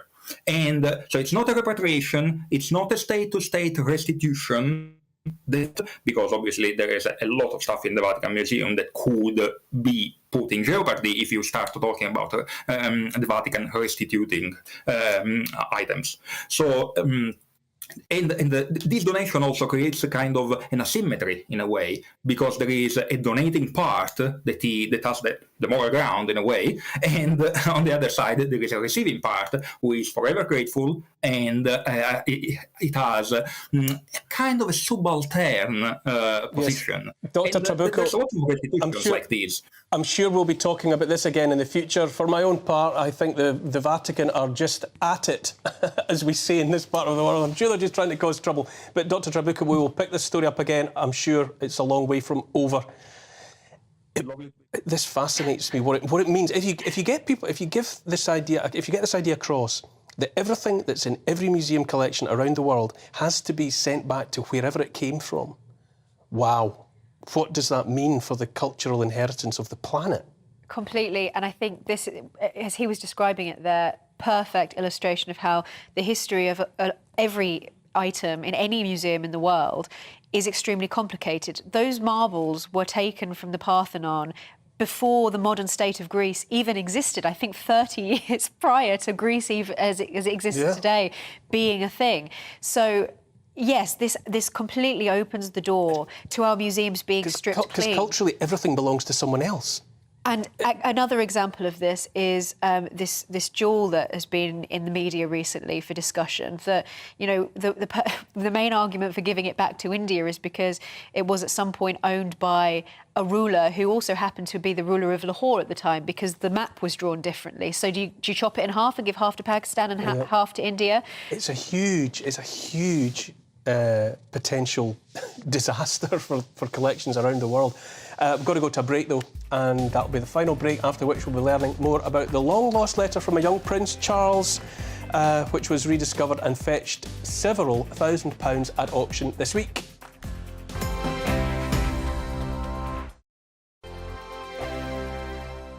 We are GB News, the People's Channel. And right across the United Kingdom. You can find us on Sky Channel 512. Virgin Media Channel 604. Freesat Channel 216. Freeview Channel 236. And YouView Channel 236. You can also take us with you on DAB Plus Radio. With the GB News app and at the website gbnews.uk. We're absolutely everywhere. Come join us on GB News, the People's Channel, Britain's news channel. Monday to Thursday, 9 p.m. till 11 p.m. Join me, Dan Wootton. I'll bring you the sharpest takes and hottest debates. Do you not believe in prison? I don't believe in prison. I'm completely stunned. I guarantee you there'll be no spin, no bias, no censorship. I actually was personally quite offended by it. And no reason to go to bed. So I guess they've always been quite woke. That's Dan Wootton tonight on TV, radio and online. Monday to Thursday from 9 p.m. till 11 p.m. on GB News. The People's Channel, Britain's news channel. Hello, I'm Michelle Dewberry, and you can join me every weekday 6 till 7 on Jubes and Kerr. You're an inspiration to us all. Clip that bit off. Well, you are. That's my ringtone. My political ambitions those days are gone, I can tell you. She's only teasing. Go on. He's probably going to want to lay down now. I'll give him 2 minutes to have one. Let's respectfully disagree. That's what we like on Jubes and Kerr. Come and join us. GB News, the People's Channel.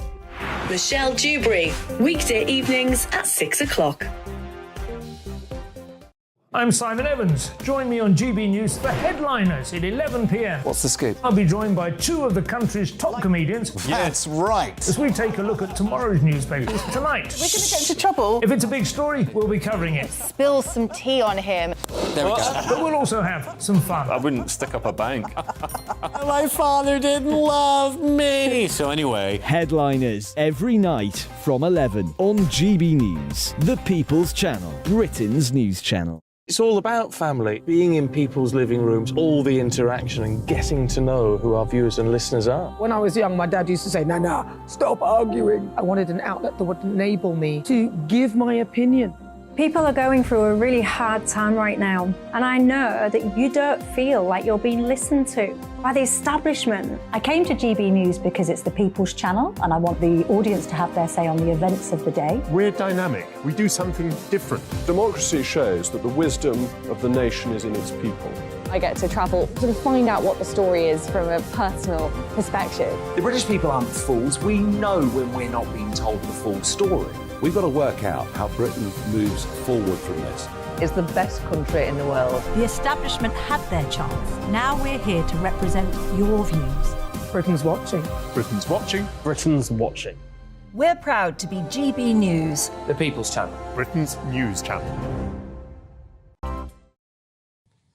Welcome back, everyone. This is Neil Oliver Live. Now, 2 weeks ago, a unique memento giving a glimpse of the relationship between a 6-year-old Prince Charles, now King, and the Queen Mother went up for auction. It came in the form of a letter that lay lost and forgotten in a box of paperwork in the attic of a home in Stratford-upon-Avon, and it went under the hammer for a whopping £7,000. Auctioneer Charles Hanson joins you now. Charles, good evening. Evening, Neil. Tell us more about the letter. I think it's amazing, Neil. The letter was just lurking in a box, and with the family of Roland Stockdale, it was our client's grandfather And remarkably, the letter obviously was penned by a young Prince Charles, who, of course, was 6 years old. It was a year before he became the Prince of Wales. And remarkably, it was to Granny, of course, our great Queen grandmother, who passed away in the year 2000. And it wrote, "Dear Granny, I'm sorry that you are ill. I hope you will be better soon." And we suspect on the Buckingham Palace letterhead, it was actually penned on the address C by the Queen to her mother. So to have I suppose, these three important names within one piece of correspondence was just a remarkable find. And my love, Neil, is if an object can talk, what can it tell us? And it was March 1955. Yeah. How did it come to be in that house in Stratford-upon-Avon? How many had it? Yeah. Had it blown on the wind? Had it travelled? Travelled downstream? How did it get there? Provenance is so important, and obviously it belonged to our client's grandfather. Roland Stockdale was an important royal protection officer, and he had looked after the Queen Mother in the 60s, 70s, highly regarded. Alongside the archive of the letter and the envelope, there was an important collection of postcards. He was so highly thought of, and I suspect back at that time, with such keepsakes, it was something which was passed on to him remarkably. And I think the whole archive came together, and that letter really was the all-important object. What kind of collector is in the market for this kind of item? What collection does it form a logical part? Yeah, I think objects with a provenance, with a history, with a real air of authority, which are personal and cherished within those important, I suppose, parties, you can't really buy ordinarily. So although it's a work on paper, it's something which was very much collected, and it was basically competed for by a museum alongside a private collector in America and also a collector in the UK. And we must remember, over the years, I've sold things from Queen Victoria's bloomers, Queen Victoria's silk stockings, and these personal mementos were, for some unknown reason, just given away by members of the royal family, which to us at home might seem so personal, but I think to them, they were here today and gone tomorrow to courtiers, to servants, and to royal household members, and of course Roland, this important court protection officer. So just, I think, in the hand, wonderful to handle. And Prince Charles, as a young 6-year-old boy, had even drawn at the end of his beautifully inscribed handwriting with layered pencil to line up his neat and tidiness. He had drawn some Easter eggs, so I suspect it was maybe a few weeks before Easter in the mid-1950s. Auctioneer Charles Hanson, fascinating little personal glimpse of royal family life. Thanks for joining us this evening. Pleasure. It's an odd one, Jacob, isn't it? Imagine if you're a little letter that you've written as a 6-year-old to a relative being regarded as handed off as a souvenir to someone else. Yeah, I mean, it's amazing what turns up in people's lofts, isn't it, always? And the auctioneer there noted the handwriting being very beautiful. That reminds me of one thing that maybe, I mean, people, who writes letters anymore? And of course, over time, they've been such an important source of establishing relationships, digging into historical figures, understanding what was on people's minds, because they live on. And as lots of people do, you do worry, like, they're not going to be digging out kind of people's WhatsApp chats, are they, and like turning those up? We're funny creatures, though, as a species, aren't we, Emma? That people want to own an item like that. It's a strange compulsion, I think. I want to know who sold Queen Victoria's bloomers, how they came to acquire them, and who it is that owns them. I mean, if I had an endless amount of money, I'd be in the game for buying things like that. Does an item like that appeal?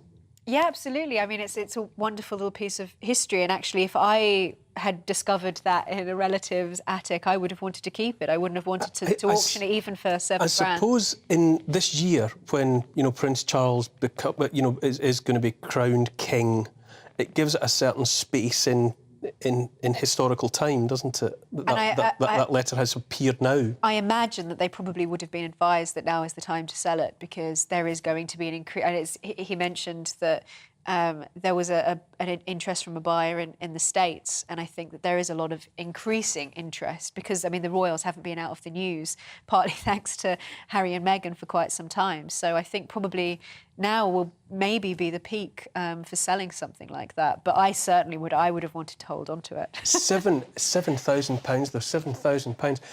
Well, we're at the end of another show. That's all from me on Neil Oliver Live. My thanks, as always, to my panel this evening, Emma Webb, Jacob Reynolds. I'll be back at 6 o'clock next Saturday.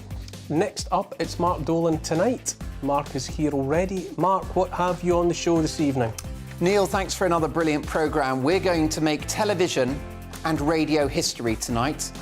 Gary Lineker has been suspended by the BBC. The Match of the Day team are on strike, which is why we are doing a alternative Match of the Day here on GB News. It's at 10 o'clock. My co-host is Patrick Christie's. We've got top names from the world of football.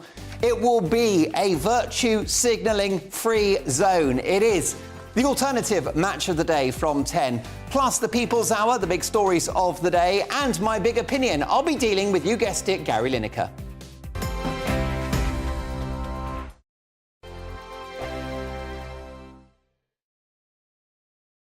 Monday to Thursday nights on GB News. At 6, it's Deebs & Co. 7 o'clock, Farage. At 8, join Jacob Rees-Mogg. And at 9, Dan Wootton Tonight, followed by Headliners. On TV, radio and online. This is GB News. It's all about family, being in people's living rooms, all the interaction and getting to know who our viewers and listeners are. When I was young, my dad used to say, "Nana, stop arguing." I wanted an outlet that would enable me to give my opinion. People are going through a really hard time right now, and I know that you don't feel like you're being listened to by the establishment. I came to GB News because it's the People's Channel, and I want the audience to have their say on the events of the day. We're dynamic. We do something different. Democracy shows that the wisdom of the nation is in its people. I get to travel to find out what the story is from a personal perspective. The British people aren't fools. We know when we're not being told the full story. We've got to work out how Britain moves forward from this. It's the best country in the world. The establishment had their chance. Now we're here to represent your views. Britain's watching. Britain's watching. Britain's watching. We're proud to be GB News. The People's Channel. Britain's news channel. We are GB News, the People's Channel. And right across the United Kingdom. You can find us on Sky Channel 512. Virgin Media Channel 604. Freesat Channel 216. Freeview Channel 236. And YouView Channel 236. You can also take us with you on DAB Plus Radio. With the GB News app and at the website gbnews.uk. We're absolutely everywhere. Come join us on GB News, the People's Channel, Britain's news channel.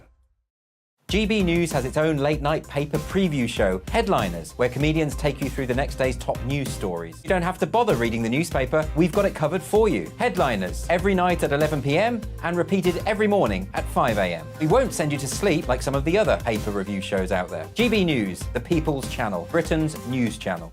Join me, Nana Akue, Saturday and Sunday afternoons on GB News. Expect fiery debate and passionate discussion as me and my panel tackle some of the biggest topics hitting the headlines. It's a place for everyone's opinion. No one gets cancelled, but no one gets an easy ride.